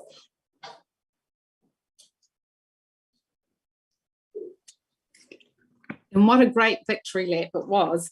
It was a great campaign. I've got a couple of questions. And one was actually referring to Councillor Gary's comment about welcome student and parent campaign, which again is something that I think we've got huge strengths in. And I was just wondering, the campaign included promotion through New Zealand, Kia Ora magazine, and welcome envelopes, which included visitor activity discounts for parents and students. I was just wondering what the feedback from the parents and the students were to this campaign. It was well received, and they felt, those that gave us feedback felt that they felt welcome. So we had great buy-in from all accommodation and from the airport, from shuttle companies, taxi drivers. It was great. So they were given these welcome envelopes at the first point of contact, and really we feel that it added to the warmth of the welcome from the city, and especially given the circumstances that they were coming in on. It was just, yes, we had a few of them in the eyesight, and they said they felt welcomed. So yeah. So are we forming some kind of database if people want to buy into it, so that we can continue to promote, say if we've got a concert, to those parents to come and visit us and visit their child at the same time? Yes, councillor, that's right. So it was a way of us being able to keep tabs on the parents for the time that the students are actually in Dunedin. Thank you for that. And I was just looking at the Central Otago touring route promotion and Dunedin to Queenstown driving routes. And I note that in the Central Otago plan, they and Central Otago got a 19.2% increase in their visitors. Whether in fact there's been any feedback on the Central Otago touring route, which we kind of went in together and opened last year? It's probably one of those ones that's harder to gauge, and there is actually more promotion coming out fairly shortly on that. I know there was filming starting soon to encourage people to actually take that. So that's still in its infancy, that route. So it will build, but it is harder to actually gauge. And my last question was actually, second last question was related to, and I've forgotten the name of the movie. You know, The Royal Treatment. The Royal Treatment, that's right. The Royal Treatment. I was just wondering if there'd been lots of hits on Dunedin as a response to the movie, like in our online platforms. I'm sorry, I can't actually answer that straight off, but I do know some of our operators are actually creating product around that movie, and I know Louise Warburton, who's one of our our events coordinator. She was actually in Sydney, Melbourne, just on 10 days ago, and she was actually referring to that while she was doing her presentations. And so there's a lot of some operators are going to leverage that anyway. So it's not special activities at Larnac Castle, I should imagine. That's right. That's one of them. Now, I was just wondering about, we mentioned cruise ships, the impact or the considered impact of Milford Sound not having a stopover? I don't believe that's been adopted yet. So once it's adopted, it could have an impact. But it's a proposal and actually not adopted. I wasn't sure. Thank you. Just one follow-up point to Councillor Elder's question about the royal treatment. We do know that as a result of having major films that hit #1 on Netflix, it does generate other interest from those that are scouting additional movies. So one of the things we can measure quite tangibly is the engagement we get as a result of some of these films hitting an international market, and we are seeing higher levels of interest as a result of that. Councillor Lord.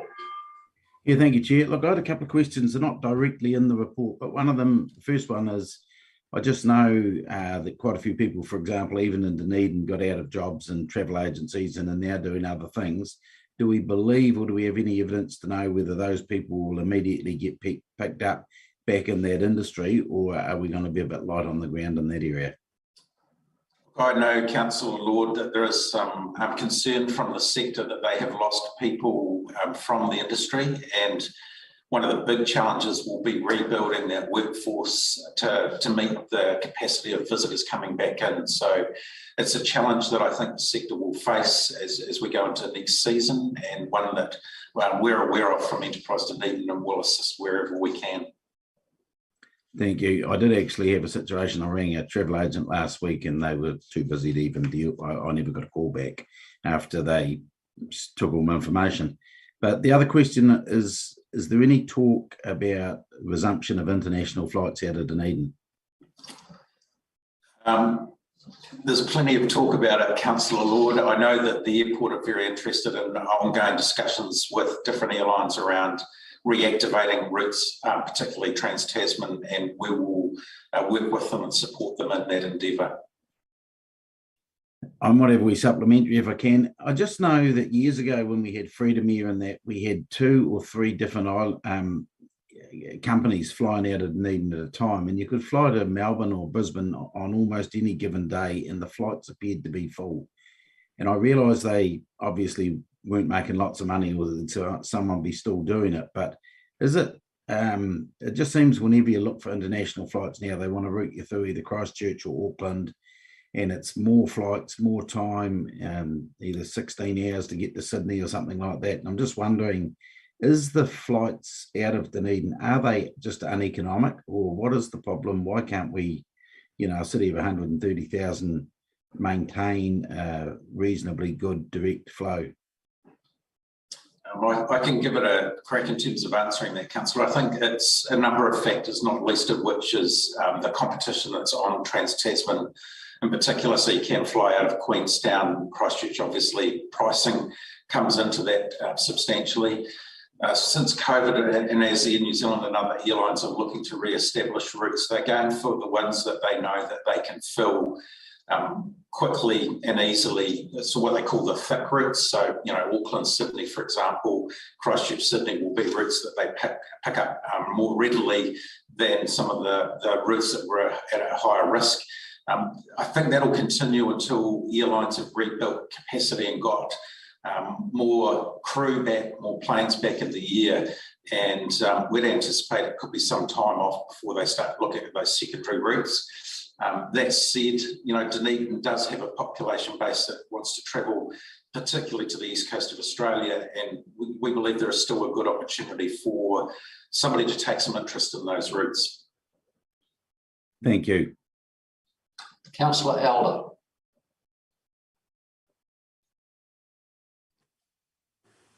Unmute.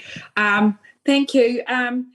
I note in item 12, upcoming marketing campaigns, section D, the collaborative Otago Cycle Trail Marketing Group, and the opportunity to market Otago and I suppose Lower Waitaki and Southland as having 7 of the top 22 cycle trails in New Zealand. Has there been any feedback on the marketing so far we've done, like through Pink Bike and other avenues? I would have to get those figures for you. I'm sure we can check that out with Pink Bike, see how many click-through they've had, but I'll see if I can get that detail for you, Councillor. One thing we do know, Councillor, is that people are more increasingly looking at basing themselves in a location that gives them access to doing multiple different trails. And that is a trend that has been identified that we are looking carefully at in terms of how we can get people to base in Dunedin but have access to significant cycle routes and mountain biking trails and Harbourside trails. So I think our offering is very good, and we'll be looking to push that through our marketing channels. Thank you. Councillor Houlihan. Thank you, Chair. Mr. Christie, I don't know whether you know this or not. There'll probably be lots of people wondering about this, but given Virgin, are we talking to Virgin Airlines in any way at all? Because they used to fly out of Dunedin, then they stopped, and there were a lot of people that got caught with, had paid for tickets and now have still been sitting, a year and a half, maybe 2 years later with credits and not sure what is happening with it. And there's been some word that they might come back and some word that they won't, and nobody's really sure what's happening. Are we as a city in any conversations with the airline about what might happen here?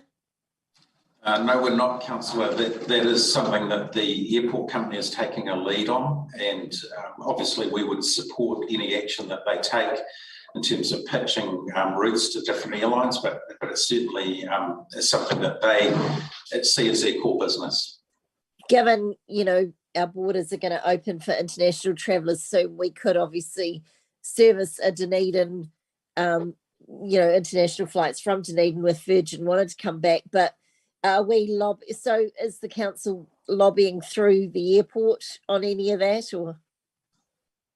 We're in discussions with the airport and certainly supportive of them entering into discussions with the airlines that might want to service that market. And that would obviously trigger for us, should an airline be interested, ways that we would look to market those services to respective cities that they would be looking to fly to. So our efforts at this stage are trying to get the interest from the airlines and to work out what that might look like in terms of any marketing activity. And I mean, you might not be able to answer this, but are they trying to recoup any of the money that a lot of Dunedin people have lost through their airline, not operating anymore? I can't answer that, sorry, Councillor. No. Okay, thank you. Any further questions, councillors? If not, I'll move that the committee notice the marketing update July 2021 to March 2022 report. Do I have a seconder? Councillor Raddock. Discussion. Councillor Barker. Thank you, Chair, and I'd just like to thank the team. I've been seen firsthand the devastating results of what's happened with tourism, and the people in the industry have been doing it really hard and hanging in there by the skin of their teeth sometimes. And I guess one of the really valuable things, we talk about tourism, but it's understanding that the money flows through. And I think we've just had the paper on international pupils and the way that the money flows through the community there. And we look at Wild Dunedin, our events, the Albatross, etc. So the money is going not only just to tourism people, but also to conservation, to looking after our penguins and our albatross and our heritage buildings. So it's really important that we try to keep our visitor industry alive during this period. We've seen a lot of them go into hibernation or go into shorter hours. So it's important. I think someone brought up around the social license, and there was social license mentioned in the education piece as well.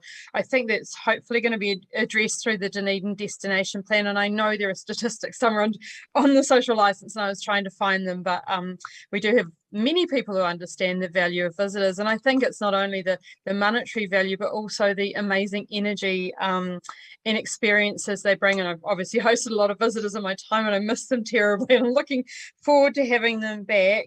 I thought that was particularly interesting around the students or the parents of students coming in. I have a friend who used to run the marketing at the DCC who is a student back here now. So it was interesting to see her again, and also to hear how much she spent, which was quite a lot of money. So it's great to see the students come through to get that database and then to build that lifetime arrangement. And hopefully they'll study, graduate, get married, maybe choose to live and work here as well.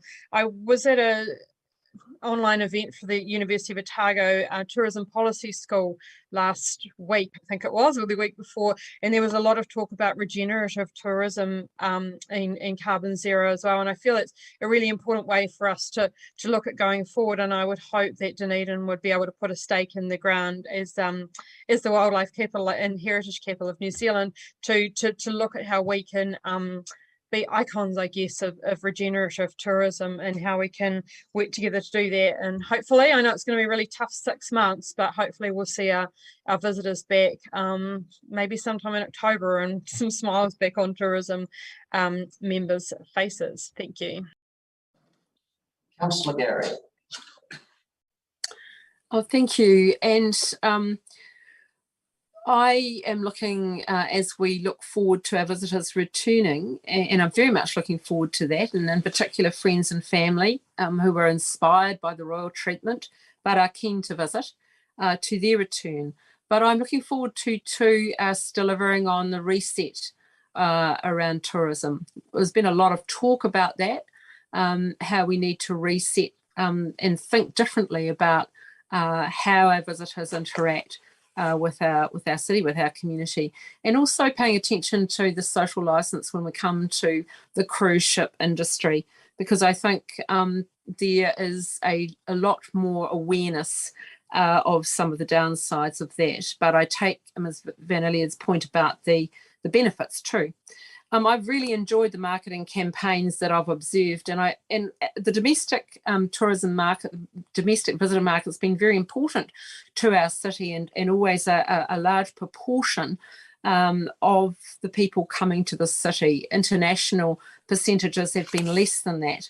And so it's been a delight to see those campaigns reintroducing and reminding local people and people from out of the city about this wonderful city we have here. And I've had interactions with some of the people who've been inspired to come here through those campaigns. And some haven't been here for many years, some have never visited, but they were delighted with what they found. So I think there's been some real reawakening in that regard. One that I particularly enjoyed was the anything but. It always brings a smile to the face. The Plan D, of course, was great. But I want to turn my attention to the Welcome Student and Parent campaign, and I was really pleased to see this underway. It's always felt like an area that we had a lot of potential to engage with people that will have a connection with our city for a number of years. But alongside that is the international students and their families. As the borders open, as flights return, let's not forget those international families. And I always remember the Icelandic family that we entertained, who came all the way, all 5 of them came to support their student, their daughter, who was here just for a semester, to travel around New Zealand, spending money in the city, and brought here because their daughter was here. And I saw that played out many, many times. And if you'll indulge me, Mr. Chair, I just want to mention a staff member. I had a mind blank on names. Ms. Margot Reid, the previous Study Dunedin staff member, who I enjoyed working with, and I'm delighted that we've still retained her within the organisation for all her work in that space, all of the relationship building with agents, families, students, pastoral care, and just to acknowledge the work that she did in her time in that role. Thank you.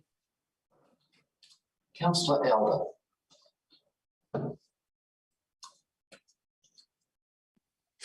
Thank you, Chair. On looking at page 28, it's really, really interesting at the bottom there, looking at the domestic spend in Dunedin, which is 550 million. And I have been really impressed with our marketing campaign during COVID-19 and the closing of our borders, for reminding people in New Zealand of how amazing Dunedin is. And the responses to those ads have been really, really fantastic. I too want to support what Councillor Gary has said about our students' families. We have a student city, and often parents want to come down and visit their students, and any excuse is a good one. And I really congratulate Destination Dunedin and the team on really recognising that opportunity for repeat visit, and looking forward to concerts in which parents come down and catch up with children and also have a look around Dunedin.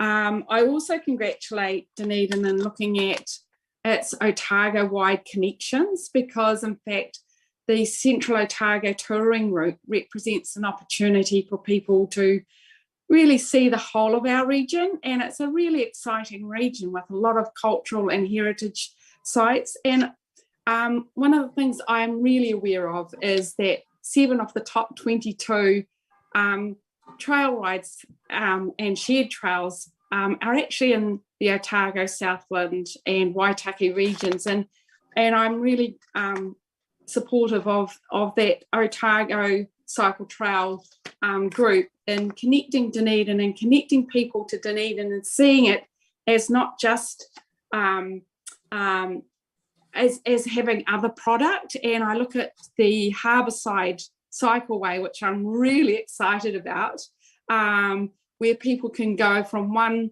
side of the harbour, from Port Chalmers to Portobello, and catch that bus across. I think Dunedin's got a lot of potential in connecting to that. And what's good about it is 83% of those people are domestic visitors. So I'm excited about that. And I too want to support about international students, because I've been a homestay mum and a lot of them come back and visit, and also their parents visit. So Dunedin becomes part of their bigger picture of another home, and they visit on a regular basis and come back and also spread that news about Dunedin being an amazing place. So there's a lot of work to be done, and it's been really, really hard for our tourism community. And I'm really looking forward to that workshop on the destination plan coming up and the discussions we have in that space. Thank you. Councillor Walker. Yeah, thank you, Mr. Chair, and thank you for the report. And Mr. Christie, I assume that a more surety around the guidance given by government around the opening of borders helps us as an organisation to plan our direct marketing to specific markets. But I just want to highlight a couple of things that were brought up during question time. I think they're worth mentioning. One was the talk around, encouraging Virgin or whoever or whatever airline to move internationally out of Dunedin Airport. But let's not forget that long before COVID, Air New Zealand's strategic modus operandi was in fact, and is clearly mentioned in the strategic overview of it as a business, is to route as much as possible to hub everything through Auckland. So that's a business reality, and we can try as hard as we want to overturn that, but that will be very difficult. And secondly, there's been quite a lot of enthusiasm and talk and excitement about the return of tourism, and I do remember as COVID hit, the excitement amongst many of us who have concerns around our obligations related to the climate change, that this might be a chance for the world to reset how it does things, particularly how New Zealand does mass tourism. So I think we should be careful in cautioning against that in terms of mass tourism again and cruise ships coming here. And we only need to look today to the latest IPCC report that is very gloomy in its forecasting. So I just think we should be careful what we wish for, not forgetting that the cruise ship industry is one of the most highly polluting industries on the planet. So let's just be careful, and let's caution against what we do wish for here. Thank you. Councillor Fiso. Tēnā koe, Mr. Chair. Tēnā koutou to all the staff and people who've worked on this report. I too endorse the positive comments by my colleagues, but I also tautoko Councillor Walker's statement about climate change. I attended a Zoom event as part of the Commission of Status of Women 66 side event. It's held for a month every year to look at the status of women, and one of those side events was a Zoom presentation by women living in the Pacific and confronting every day as the farmers maybe of Ngāti Porou, the East Coast will be confronting the direct challenges of climate change. And they were very clear about us needing to, us in the globe, being very clear about limiting or taxing our air travel. So that Councillor Walker's remarks have raised that challenge for me again. And also, when we're talking about the tourism industry, I'm not very au fait with it, but I understand it's a very low-paid industry, and I would hope that as we go to the future, that one of our key strategic things is to make sure that all tourism industry operators pay their employees a living wage, at least. But thank you for the work. Kia ora. Councillor Lord.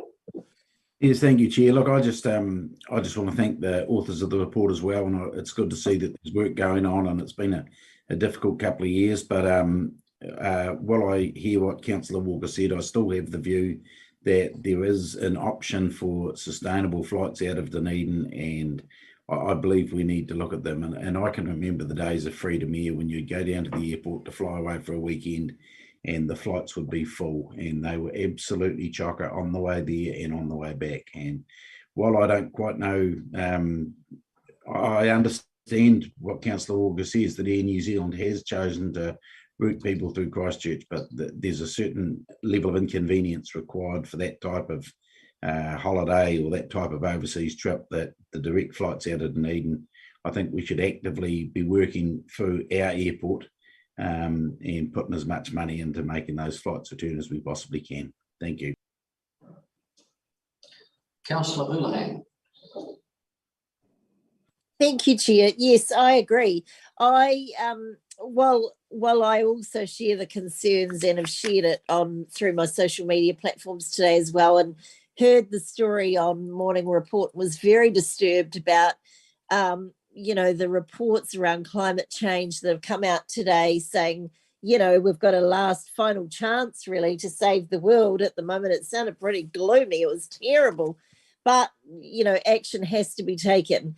So I also share concerns that Councillor Walker is talking about. However, it would seem that, if we have to reroute from Dunedin through to Christchurch or say through to Auckland, that's actually using more emissions than if we flew straight from Dunedin. So we would be doing better for our carbon emissions if we could fly direct.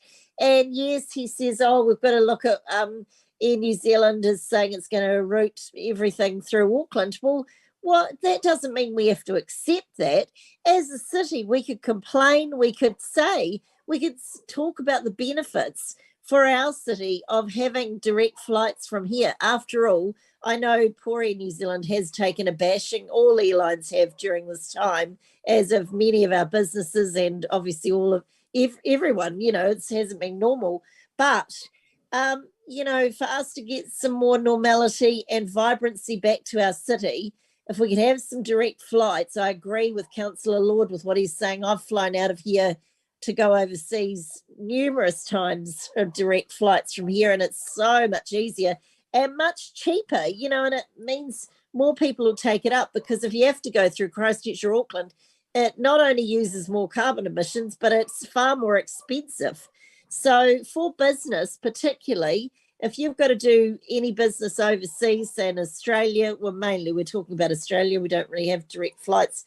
Don't think we had many everywhere else, but, it would make it a lot more viable. So I think as a city, we could take a stance and say, well, Invercargill did it at some stage. You know, why can't we? We need to stand up for our city and say, we did it, but we have done it before, actually, I believe, is that we need to just not give up and be defeatists. We need to take a stance and say, if we're having the world come to us, we want some of it, and we want to be able to go out to the world as well. So, you know, if they're not going to come directly, we're going to miss out a lot.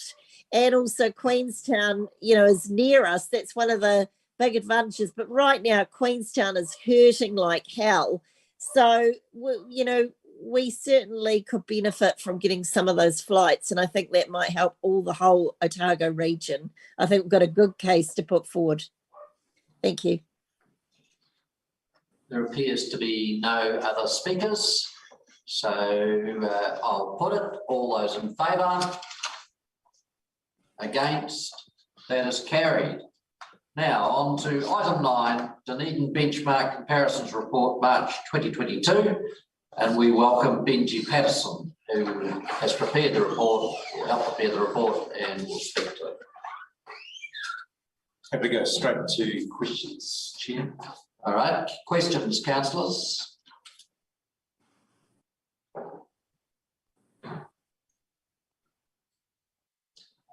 Mayor Hawkins. Yeah, thank you, Mr. Chairman.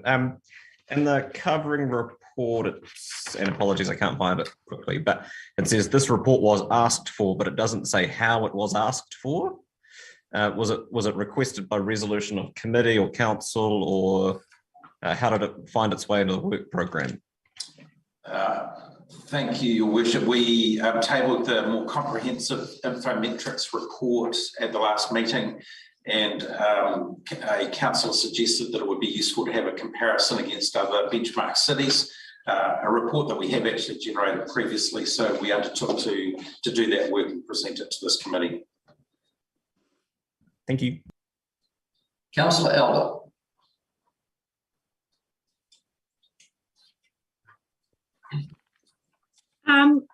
I note that we have a study of the number of people with bachelor's degrees, and this is just an aside really, because at Grow Dunedin Partnership, the need in the city for people with trade qualifications for the hospital rebuild, etc., and for developing that workforce. And I was just wondering if we could also track that. Is that possible, Benji? Thank you, Councillor Elder. So the measures that I put in this report were for consistency with what was in the economic development strategy. So that's why that was chosen. In terms of tracking other qualifications, it's possible to follow that as well through the same types of data sources as we tracked bachelor's degrees. It offers insights into all different qualification levels, which include those aligned with vocational training. On page 44 of 45, it is noted that there are more startups within Dunedin, and I was just wondering if you could just elaborate on that related to our startup ecosystem and perceptions out there. So from the data that I have on hand, I couldn't specifically and causally link the two, but I can note that the propensity of people to start up businesses in Dunedin has risen since 2013. So there's a higher rate of startups in the city in general. So even though that startup rate is behind other city peers in New Zealand, the actual underlying rate has risen. The other thing that I'd note on that isn't in this report is that Dunedin businesses are less likely to ever close. So there's actually a lower rate of deaths among Dunedin businesses. So while the data suggests that Dunedin folk in general are somewhat more reluctant entrepreneurs than in other parts of the country, when they start a business, they make it count. So there's actually fewer deaths as well as a proportion of businesses. Oh, that's good to know. Then Dunedin's export revenue growth, and I know that, and one of my major concerns actually in standing for council was the drop in this area from 2008 to 2013. And looking at that graph, we have improved in that space, but have a bit more improvement to do. And I was just wondering your commentary about, say, for example, the future of hillside workshops and things like that could input into that in the future. So there are a few things that have gone in behind that. So you noted that the decline has slowed, but it was still a decline. And what we've seen since 2013 is there's been a little bit of a transition happening in our exports. So the stoppage of production for Fisher and Paykel, and also things like Cadbury have meant that some of our more traditional exports have fallen. At the same time, there have been changes in shipping patterns, which have favoured some of the major ports in New Zealand. So we've seen some of those things begin to decline, but at the same time, we have seen other growth pockets in Dunedin, such as in the service exports.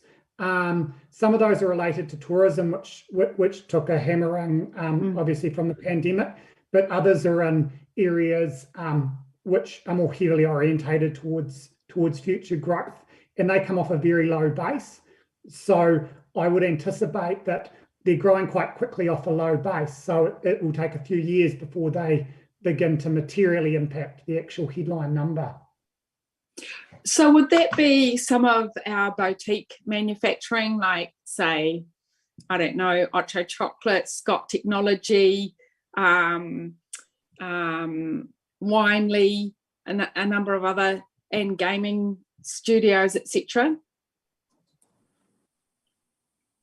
They would involve a mixture of niche manufacturers in a physical sense, but also those involved in weightless service exports. And one of the challenges in the data that we receive from Infometrics, which I've presented here, is it's better at tracking physical products and its origin than it is weightless services. So we might possibly find in future, particularly if we have really strong growth that we're seeing within our industries that are in that weightless space, that we may have some information gaps in future that we may seek more information on. So is that possible to actually, like English Language Matters and Project Runway and all those games, that we can track that export product better? That would be something that through the organisations that we know that are in the city and that are growing, it would probably be working quite closely with them to learn about their growth in their export markets and their revenue. And in these sort of cases, it may be less reliance on government administrative data, which isn't so good in a regional environment, particularly when it comes to weightless products. Many of our goods exports, the reason we know about them in a regional environment is they leave more of a trail when they physically move across borders and around the place. We can passively track more easily. Yeah, thanks Benji for your report. I always love your reports. Councillor Barker. Thank you, Chair. Kia ora, Mr. Patterson. I just wondered, I was looking through on the DunedinNZ.com site at the Infometrics information, and would most of these graphs and statistics, etc., have come via that information that sits on the Infometrics piece in the website? Yes, several of these have come from the Infometrics data, and there have been some calculations made from them to transform it into a similar format to that which was in the economic development strategy. I will note that there are some other sources that have come in.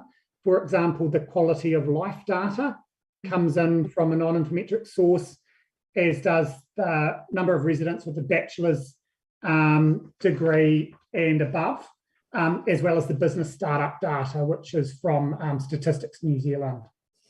So I just have a couple of little questions just to help my comprehension. So the Dunedin's export revenue growth, did I hear you mention that tourism was included in those statistics? Yes, you heard correctly. It incorporates both merchandise trade, so goods, physical goods, as well as service exports, which do capture tourism exports, as well as things like education exports and software and other service exports. So if a tourist was having a meal at a restaurant, would that be captured as an export data number? Yes, to the best of my knowledge in this data set, that would be. Okay, that's really helpful to understand. And I just wanted to understand that what does the knowledge intensive industry mean? Because I know we have a lot of education people employed in the education sector in Dunedin, but what would technically be the definition of that? I don't have the specific definition in front of me, but a high level definition is that it has a certain proportion of people employed in that industry that have a qualification that's, I believe it's degree level or above. So that's one of the tests, but there's also an experience or type test where there's a certain proportion of people who demonstrate experiences and are in roles that require a higher level of experience. Yeah, but there is a technical definition on their website. Oh, great, thank you. My last question was just around the growing businesses, and I was really interested to hear that there was a lower rate of deaths, which is great, and I guess it reflects more of the conservatism of Dunedin. But I just wondered what that rate of deaths was, because I believe, is it about 30% of businesses fail in their first year? Are we significantly lower than that? So I don't know the statistic off the top of my head, but generally when you have a business startup rate of around about, we've got one of about 10% of businesses start up each year. It's around about, to the best of my memory, around about 8 to 9% will, we say, businesses die or businesses close. And that gap ends up being what your actual growth in the business faces. And you're quite correct that it's very high. It's a very high proportion of businesses that actually in their first year of operations close down. And then that rate it begins to decline through time. So it's a much lower proportion of businesses that make it to years 5 and above that actually close down. So often when a death happens, it happens rather early on in the business's life cycle.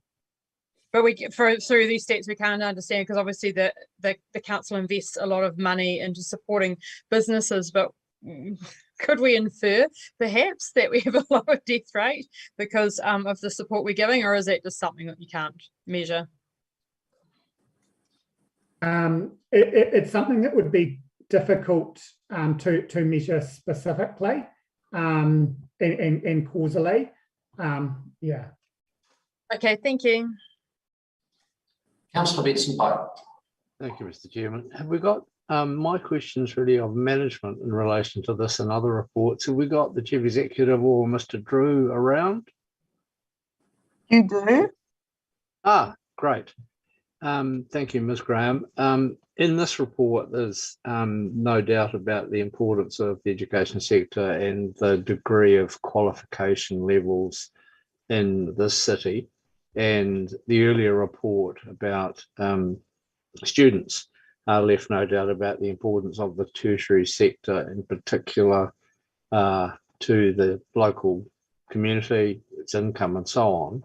I'm just keen to be assured that the outstanding work that we would have liked to have started on in respect of urban design work on the campus to further improve the physical place of that the tertiary area is not going to be unreasonably delayed because we've been tripped up by our own infrastructural replacement requirements, as has been the case with the 20 million for the work so far that's been delayed.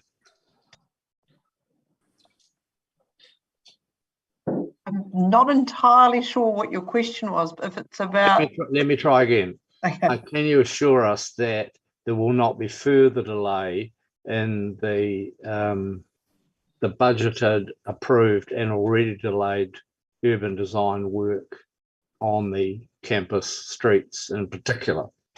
And so are you referring to the work that is scheduled in year 11 of the 10-year plan? So it's, or it might even be starting in year 10. I'm referring to the work that has already been unnecessarily delayed, well, necessarily delayed because the infrastructural work that has to precede it had been delayed. Through the chair, I'm going to call a point of order on this. I'm trying to work out what the relevance of this is to the paper we're discussing.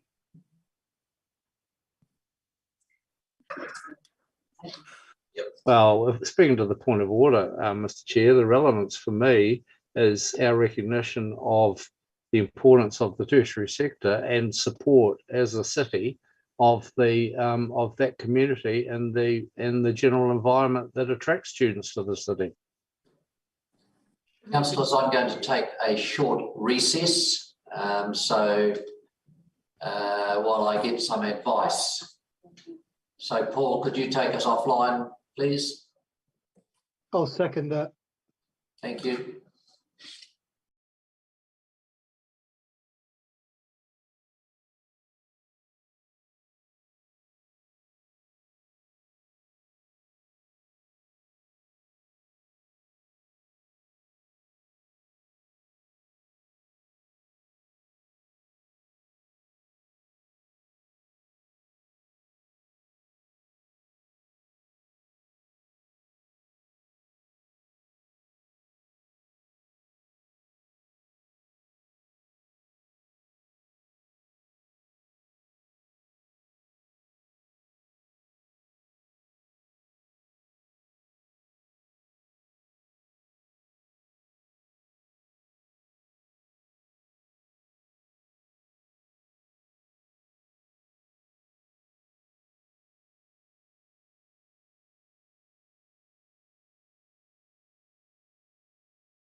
Thank you, Paul.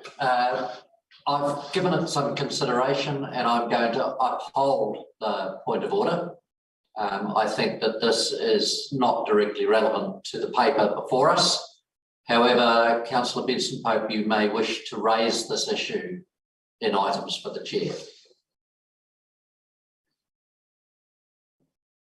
So next on our speaking list is Councillor Raddick. Questions list, sorry. Yeah. Just going back to the slightly earlier question from Mr. Benji, the export graph. I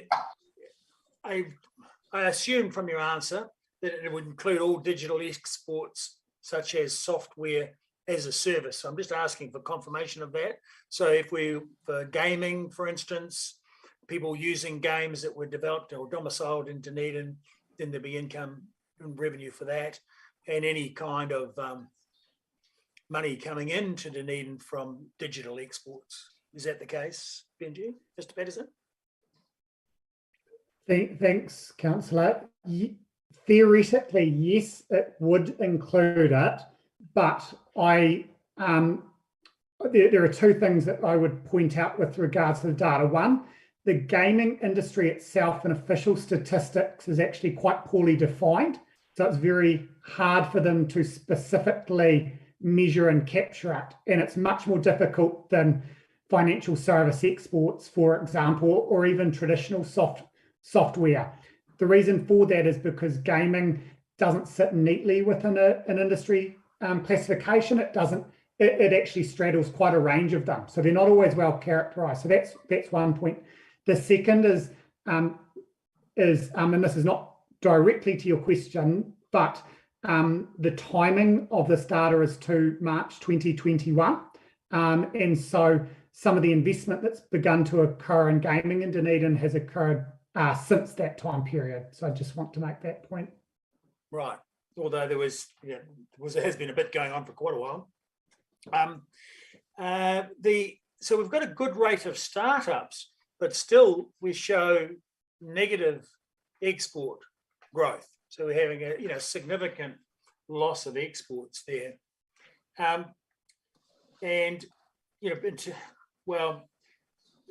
Firstly, could you give us what that percentage change, most recently 2013 to 21, what is that actually worth to the city? Looks like about -3%. And what is the value of that? And also, could you provide some commentary on, we have quite a number of startups happening, and throughout the decade, well, nearly 10 years from 13 to 21, there's been significant startups, but they haven't managed to trigger any export growth. Could you provide some commentary on that? So firstly, just what's the value of 3% in exports to the city? So, well, roughly exports are at about $500 million according to Infometrics data.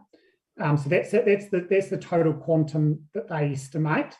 In terms of startups and their contribution to exports, what we often see is that a business that starts up, it's not necessarily going to be exporting a lot from day one. In some industries, of course, it may be, but in others, it may take some time till they reach that level of maturity. And even if a business does export quite a bit relative to their revenue from day one, it's going to take some time till they have a large enough scale to be able to add quite a bit to the overall picture of the city. Right. Over the other page, the employment has dropped a lot in the 2021 year. So there's about almost 1,000 jobs lost out of the city, which is quite dramatic. And although that's not as great as if they were $50,000 jobs, that's quite a chunk of money, of income lost to the city. Gosh.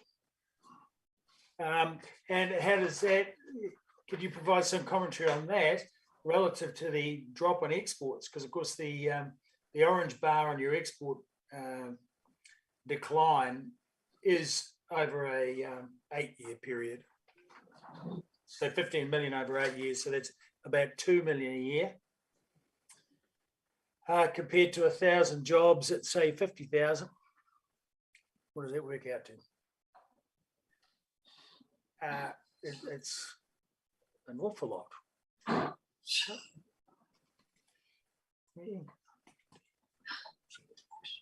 Golly, that seems wow, $50 million. Goodness, can that be right? Great question. Sorry? Well, I'm sure Benji's much better at the figures in his head than me, but that sounds like a loss of $50 million of jobs in the city when you talk about employment drop, as we've just seen. Sorry, is there a question, Councillor? Yeah, to what do you attribute that? Do you have any data on where that drop in employment has occurred? So the initial drop in employment was concentrated on a lot of industries that were had demand that was affected by the pandemic. So we did see, a lot in tourism, visitor activities. We also saw in the media there was quite a drop in employment early on in the pandemic. The tourism, the tourism employment fall itself, that is quite directly related to the fall in service exports, which was the key contributor to the fall in overall exports throughout that period. Now, since this data has come out, which is our most comprehensive data set that we have, and that's why we used it so that we could more accurately benchmark against other cities. We have had some partial information on jobs, which we've presented at previous meetings, which has suggested that job growth has begun to return, and we have recovered our overall level of employment above where it was pre-pandemic. Right, thank you. Councillor Gary. Thank you, Mr. Chair. Tēnā koe, Mr. Patterson. My question is centred around page 41 in the paragraph just above the table, which is around the prospect of jobs and improved income coupled with good lifestyle attracting people to move to Dunedin. There was a news item this morning around the number of people moving out of Auckland to move to the regions. I just wondered, are you able to drill down for us to understand the numbers and any other information around that move of people to Dunedin from other areas? So I have done previous research on regional migration patterns throughout New Zealand, and it showed that the data that I looked at during that research covered the 2013 to 2017 time period, because that was what I had available to me. That showed that the key contributor to regional population growth, when we looked at movements of people around New Zealand, was, as you've already highlighted, the exodus of people out of Auckland. Auckland was still actually growing at that time because of international migration, but the exodus of people out of Auckland was a key contributor to what was happening around New Zealand. Now, most of that population growth at that stage was going into the North Island, in the halo around Auckland, but also into places like the Hawke's Bay. However, when you looked within the South Island, there were two places in particular it was flowing into. They were both Dunedin and into Queenstown. So Dunedin at that stage had been gaining quite significantly from Auckland City. When would we have an idea of more recent movements? And I've got another question after that. Each year we can get an idea of the relative contributions of regional migration or internal migration from other parts of New Zealand versus international migration and the natural increase. But to adequately, to properly attribute that to a source region in New Zealand, we would have to wait until the next population census comes out, because that's when we can most readily get access to that insight.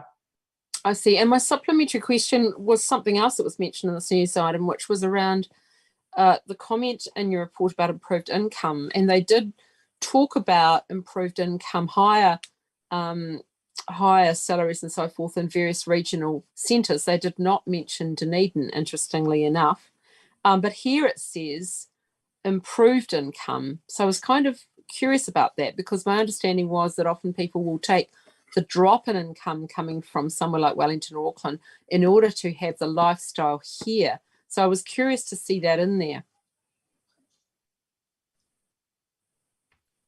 Yeah, that comment was relative to Dunedin itself, relative to the fact that incomes in the city had improved and that there I see. Yes, I understand that now. Thank you so much, and thank you for the report. Councillor Hulahan. Thank you, Chair. I just wonder, from some of the questions we've had before, Mr. Patterson, is it difficult to track digital exporting? It sounds like it is. Is that? Yes, it is, and that's something the sector grapples with nationally. Because I know I've sat in announcements from the Minister for Digital Communication. I think Dr. Clark has made announcements around code and said that it's bringing in millions of dollars, for our city. But of course, some of that, even though code's here in Dunedin, that will be from people who are applying for funds from out of the city as well. Is that broken down, or is it too early to tell from any of that? That's the Centre of Digital Excellence. Yeah, I'm sorry, but could you please rephrase the question for me? I'm just wondering, because some of that money that's being generated around code and the digital excellence, some of that will be, will come from funds that we have here in Dunedin, but it will go to other parts of the city. But is there any? Are we able to see the breakdown of what percentage is staying here in our city? I'm not able to answer that. I'm sorry. I don't have No, that that's okay. And I see, the dramatic drop in our exports there, or is it a dramatic drop? Have we always been low compared to other cities for exporting? Is that just that we're never quite as high? Well, the data that I've been able to source from Infometrics showed that the 10 years before the strategy came into force, so 2003 to 2013, was a particularly difficult period of performance for the city. Since then, while there has still been an overall decline, the pace of that decline has slowed. And as I mentioned earlier, it appears that a large portion of that is to do with the service export decline in 2021, as well as some structural changes surrounding things like the Fisher and Paykel closure, Canterbury closure, and that those factors can mask some of the things that are happening in other parts of the export sector. I'm just wondering if we have an issue with export numbers because we don't have direct flights. Is there any way you're able to tell that? Not with this data that I have here. I wouldn't be able to. Okay, because I certainly know that a lot of exporters use flights, and if they can't get it directly, you'd think that perhaps might affect it. And I'm just wondering, around the startup sector, does your data differentiate between someone just opening a business and an entrepreneurial venture? Do they show a difference there or not? So the data which comes from Statistics New Zealand, it uses a test of is it economically significant, and it has a relatively low bar, but it has to be something that's actually generating some revenue. It can't just be something that is started up and someone isn't operating it in any shape or form. So there's a specific definition that they have as part of something called their business demography statistics that identifies what they deem to be a business. Because I'm just wondering, is there any data we have in here or that you can get that shows how supported entrepreneurs feel in our city, like, and how long they're lasting? You know, is there any evidence to show that they're staying, you know, open or more viable here in Dunedin because we have good support systems? Is there anything that shows that? With regards to, are they more likely to survive? Yes. The overall rate of deaths or of closures of businesses is lower than elsewhere in New Zealand, than the New Zealand average. With regards to, I guess, their impressions of the support that they receive, I wouldn't be able to comment on that. Right, particularly pertaining to startup sector, the entrepreneurs and.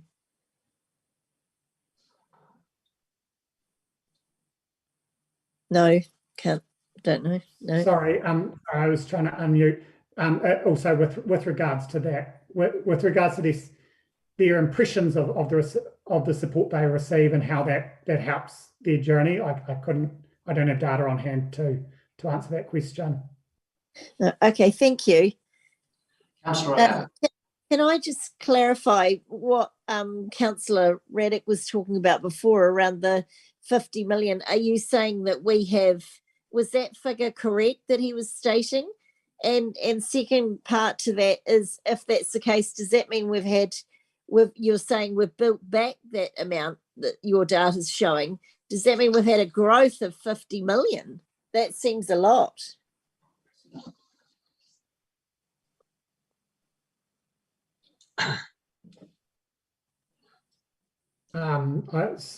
Sorry, I haven't made any comment on that so far. Councillor O'Malley. Before I get to my question, our GDP is about 4 billion, isn't it? And that's sort of around about that area. Okay. Roughly. Anyway, don't worry about answering that question. The question I really want to have is, it's around the population growth rates, and we have had estimations of our future population growth, which always shows us rising quite steeply recently and then flattening out again. And my question really is, I've always been suspicious of the fact that we probably are benefiting from internal migrations, and that might be starting to accelerate. How long will we have to measure before we be able to make that statement?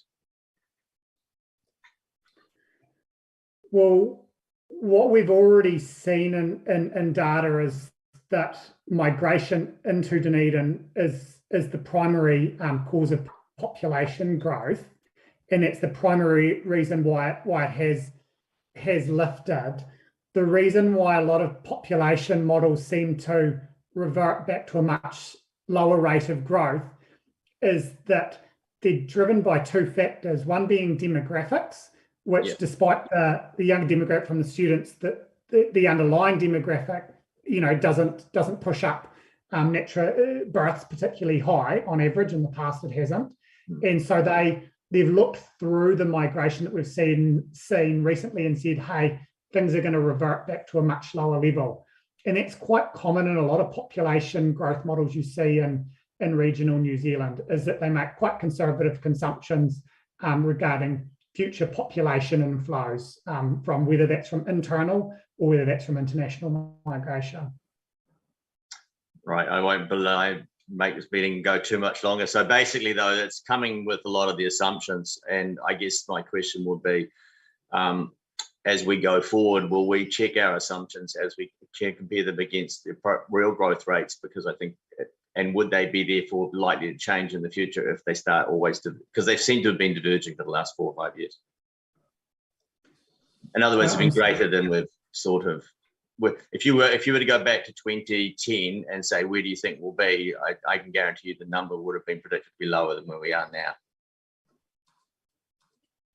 I know that we've got a dying population that we have to factor into the background with the migration coming in. But my concern is, it's a strategic one, is basically if we underestimate that growth, we'll underestimate our preparedness for it. Thanks. Thanks. I couldn't speak to population projections. I haven't been involved in those. Councillor Raddick. Just looking at that employment growth again, the employment loss over the last year, the previous measured year here, is that mirrored in other cities around New Zealand? Because you talked about it being an effect of COVID, and we lost 1,000 jobs, between 20 and 21. Did other cities lose similar amounts of jobs? It was a mixed bag. Some cities did and some cities didn't.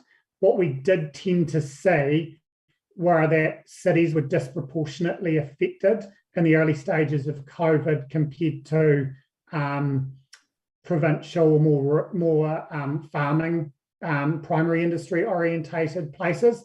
And that's simply because of the industry structure. Cities have a lot more services that didn't tend to go as well in the early stages of the pandemic, while provincial centres had industries like farming and the associated supply chain, which fared better right the way through. Great, thank you. Councillor Gary. Mr. Patterson, how does that fit with the often relayed now nearly full employment and very low unemployment rates? I mean, we're hearing that people are crying out to employ people, that we have near full employment. How does what was just touched on match that, and when will we see that come through in the stats? In the partial indicators that we're getting out of the city, it does seem to be fitting what we're hearing from employers. The reason I'll say that is because we're seeing that estimates of the unemployment rate have fallen. We are beginning to see that actual job numbers themselves are rising once more. We're also seeing that beneficiary numbers are sitting lower than they were a year ago. And then the other statistic that highlights there's some tension there is that wages in the city from payroll statistics, they're actually beginning to rise now at a rate that is marginally faster than inflation. Inflation is than what inflation was to the end of the year, which was just a touch below 6%. The most recent wage data I've seen was that it was rising at just above 6% in the city. Oh, excellent. Thank you for your answer. Councillor Fiso. Tēnā koe, Mr. Chair, tēnā korua, Mr. Christie, Rawako, Mr. Patterson. Thank you very much. My question's sort of strategic, like Councillor O'Malley's, and I think it's for Mr. Christie or the Chief. So this is about our economic development strategy going to 2023. But in the strategic framework refresh and the evolving city portrait in terms of donut economics, we'd be measuring different metrics. Is that correct?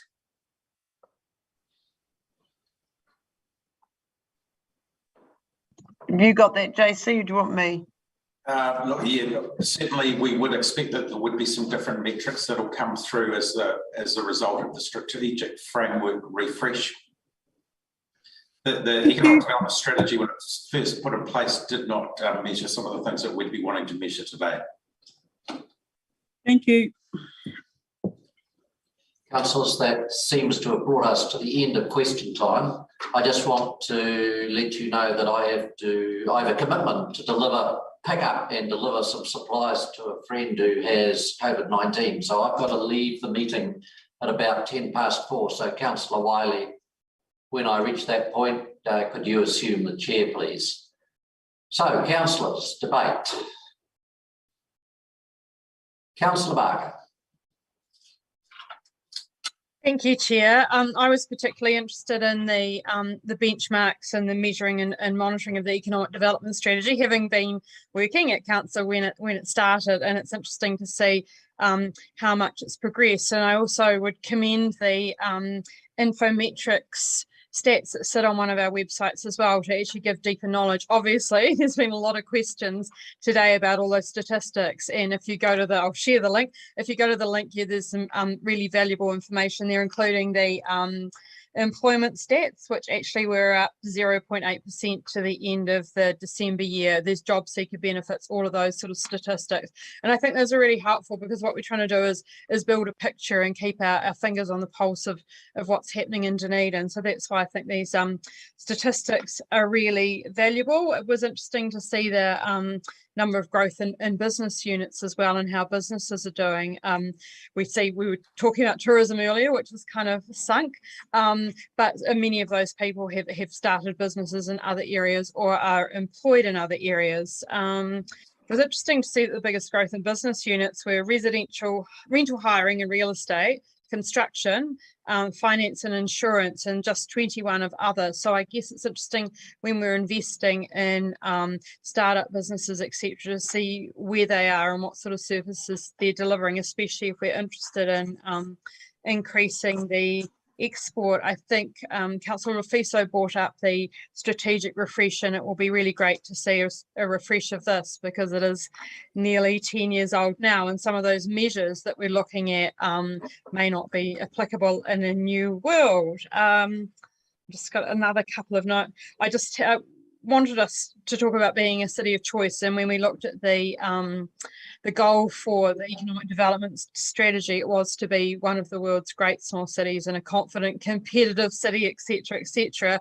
And that's when we want to attract people to the city. And Councillor Gary brought up that Aucklanders are leaving in droves, so it would be interesting for us to be able to actually track if they are coming to Dunedin. And I think talking to the real estate agents, who obviously are growing, might be a good way of actually finding out what's happening there. And I think the measures certainly tell the stories, the top line measures that we're talking about, that we've got a great lifestyle, we are second and hopefully we'll be first in the quality of life. We've got very smart people, which is measured by all of our degrees, etc.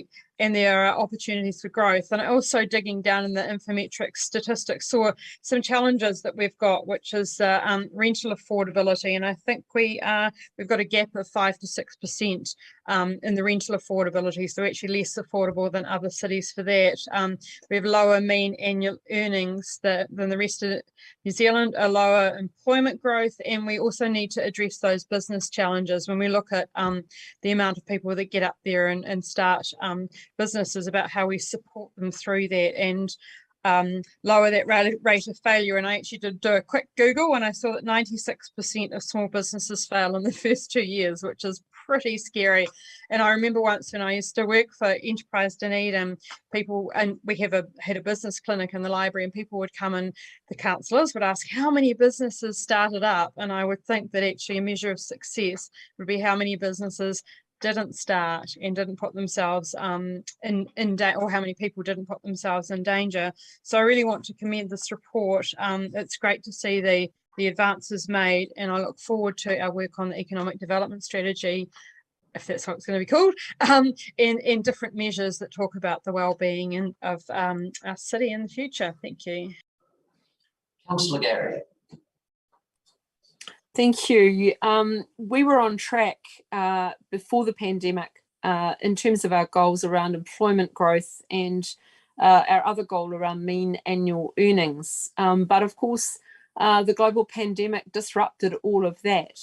But now we're hearing about nearly full employment. We're hearing that people are attracted to our city. And those are going to be really important elements. I don't want us to lose sight of the opportunity we have and the importance, as we make our decisions as a council going forward, the importance of the lifestyle choice. Because I hear frequently from people who have made that decision to move to Dunedin from other parts of the country, and this was the case before the pandemic. I believe it's even more the case now, that people have had time to reflect on their lifestyle choices, to reflect on where they live, on their work, and are making conscious decisions around shifting to places like Dunedin. And there's an opportunity for us there. And so as we go through and make our various decisions within council, be it the one that Councillor Benson Pope has signalled he will speak around items for consideration for the chair, around the attractiveness of our campus, the attractiveness of our city, our cycle lanes, completing the Peninsula Connection, the Tunnels Trail, so many decisions that we are going to be making going forward, that attracting people and the lifestyle that we can offer here is pivotal to their decisions. And I have confidence that we will grow as a city, continue to pick up on that trajectory that was underway prior to the pandemic. I think our city has a huge future, and the statistics speak to that. Thank you for the report. Councillor Elder. Thank you, Chair. I just want to thank Councillor Barker for asking for a benchmarking report, because I think it's really important for us to see what our strengths are, where we're growing, where we need to do more work. And this gives us some indication of where we are as a city as compared to other cities, and what progress we've made on all our goals. And that is the helpful part of this report, is what our strengths are, where we need to improve, what kind of supports we might need to put in place to make the changes we need to make this an even better city, given that 90% of our people think it's a great, great place to live. So thanks for the report. Thank you, Mr. Patterson, for that. And thank you for Economic Development for just giving us the snapshot of the city. And on all points, I note that there is growth, or there's a lack of losing so much. And I think those are the areas we need to point to actually continue to support and grow our economy. Thank you. Councillor Hooley. Thank you. Yes, I think I agree. The benchmark report is really good to see how we compare to other cities, which is great. So thank you for that. And it definitely highlights, the fact that our export sector and our revenue and growth in that area is well behind everyone else. So even though we've increased it slightly, it's still well behind and really below. And I think that also shows, though, an opportunity for us as a city. And part of that, I know Mr. Patterson couldn't confirm that, but I would say part of that is it's very difficult to export when you don't have direct flights. And maybe every region around our country probably has the same problem, that if you can't have good access to direct flights around the country, it's difficult to export. And I think that's something as a city, I hope that we lobby for and have more advocacy in those areas. Now things are starting to get moving. We need to jump on board and help support our businesses by doing that and trying to advocate for better flights to our city. But also, I think there's an opportunity as well around export in the area that is gaming, which we're already doing through code, and the digital entrepreneurs. And I see those, if we're not physically able to export that well, digital doesn't need a ship or a plane to get around. We can, it's in the internet space or the digital space. We've got huge opportunities there for that. The other area I think there's an opportunity for our city is the fact that, look at us now, all the way through for the last couple of years, we've been doing our meetings by Zoom. There is no reason that any business in Auckland or Wellington or even Sydney, London even, can't hire people from places, little regions like Dunedin now because of Zoom. So there shouldn't be a difference of why we can't sell our qualifications, our skilled people, and send export our knowledge overseas or around the rest of New Zealand through digital technology like Zoom and other areas like this. Thank you. Mayor Hawkins. Yeah, thank you, Mr. Chairman, and thank you, Mr. Patterson, for your patience as much as anything. I think this is a really positive report to see before this committee. Not that you would know that necessarily from much of the discussion that has been centred around it.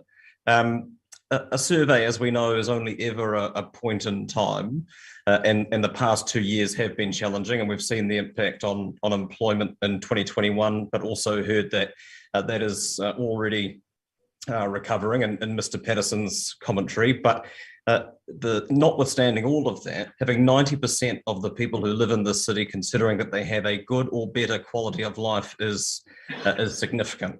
And more importantly, for the purposes of this committee, is the reminder of how important it is and what the economists call urban competitiveness, but basically is for people who have the opportunity to choose where they base themselves to live and work. That is, those are the kinds of things that they are looking for.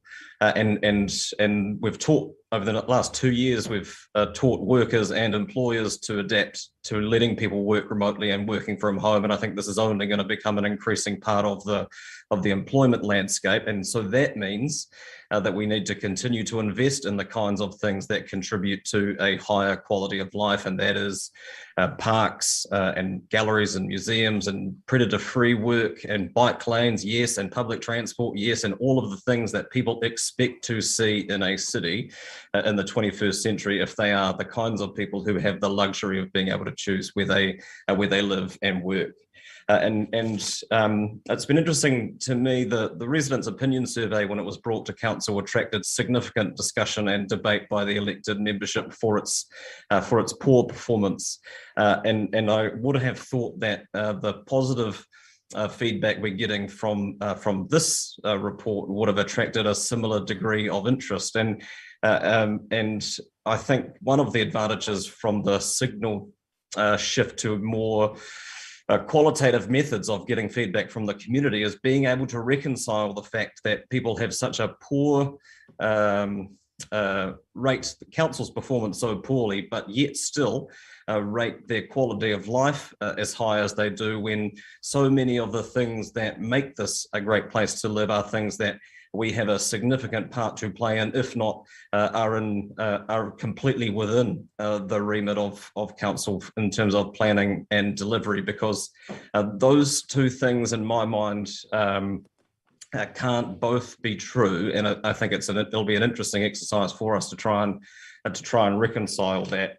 It's disappointing to see people try and find bad news out of a report like this, and I don't see how the city benefits at all from its elected membership taking the opportunity to talk down the performance of the city or its economy. And the export figures have been mentioned, and yes, they aren't as strong as they have been in other cities, but that has also been explained, and that the overall composition of the city's economy is in a period of transition, really, from being one that was centered around particularly mass manufacturing to one that we are trying to steer in a more diverse and therefore more resilient fashion. But in terms of the bigger picture, this tells us, the last 8 years have been significantly stronger than the 10 years that preceded that, and that the high level ambitions of the economic development strategy are pretty much on track. And yes, these data sets don't tell us everything. It's great to see that there's a growing number of businesses, but I do think we need to pay attention to where those businesses are and what they are doing, and to ensure that we can broaden the range of economic activity so that we're not in a position where shocks in any particular commodity market or export market or tourism market can create the widespread angst and anxiety that we've seen in certain parts of the country, and indeed the world over the past 2 years. So thank you to Mr. Patterson and his team for compiling this. It's useful to have another data set to reference as we're trying to chart a course for the city alongside all of the other work that gets done to inform our strategic planning and decision making and budget setting and so on. Thanks. Councillor Raddick. Well, unfortunately, no matter how you look at it, the benchmarks as written on page 39, none of those were achieved. And I mean, that's just a fact. And this is a quantitative report. So the numbers have been set and benchmarks set, and none of those have been hit. Certainly, it's an opportunity because there's room for improvement. And I think it's important to face the reality of what we've got here and how that reflects in our community. So I think it's beholden on us to take a hard look at where we actually are at and what we might do differently that might change things up. There was a significant employment growth in 1819. The graph started to turn up, which was good, and 17, 18, 19, and then it's eased off again in dramatic growth last year. Dramatic decline last year, which is quite a shock. So it's we need to do basically better.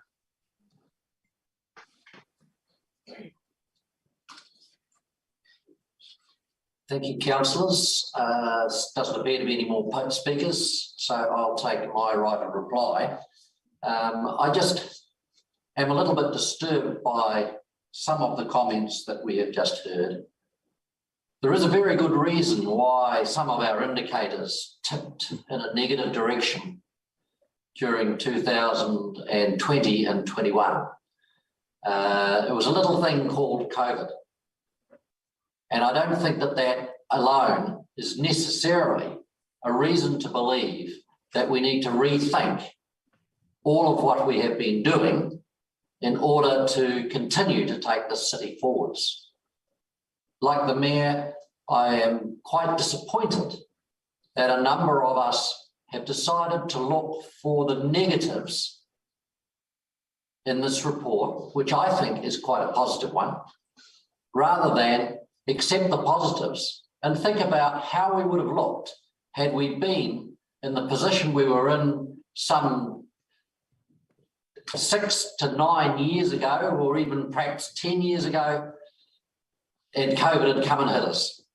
We would have been much worse off.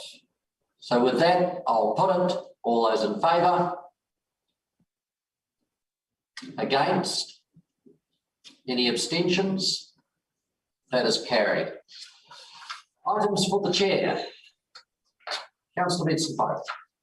Thank you, Mr. Chairman. I'd just like to ask for the Chief Executive really, or for you to give consideration to asking for an update on the matters I raised earlier.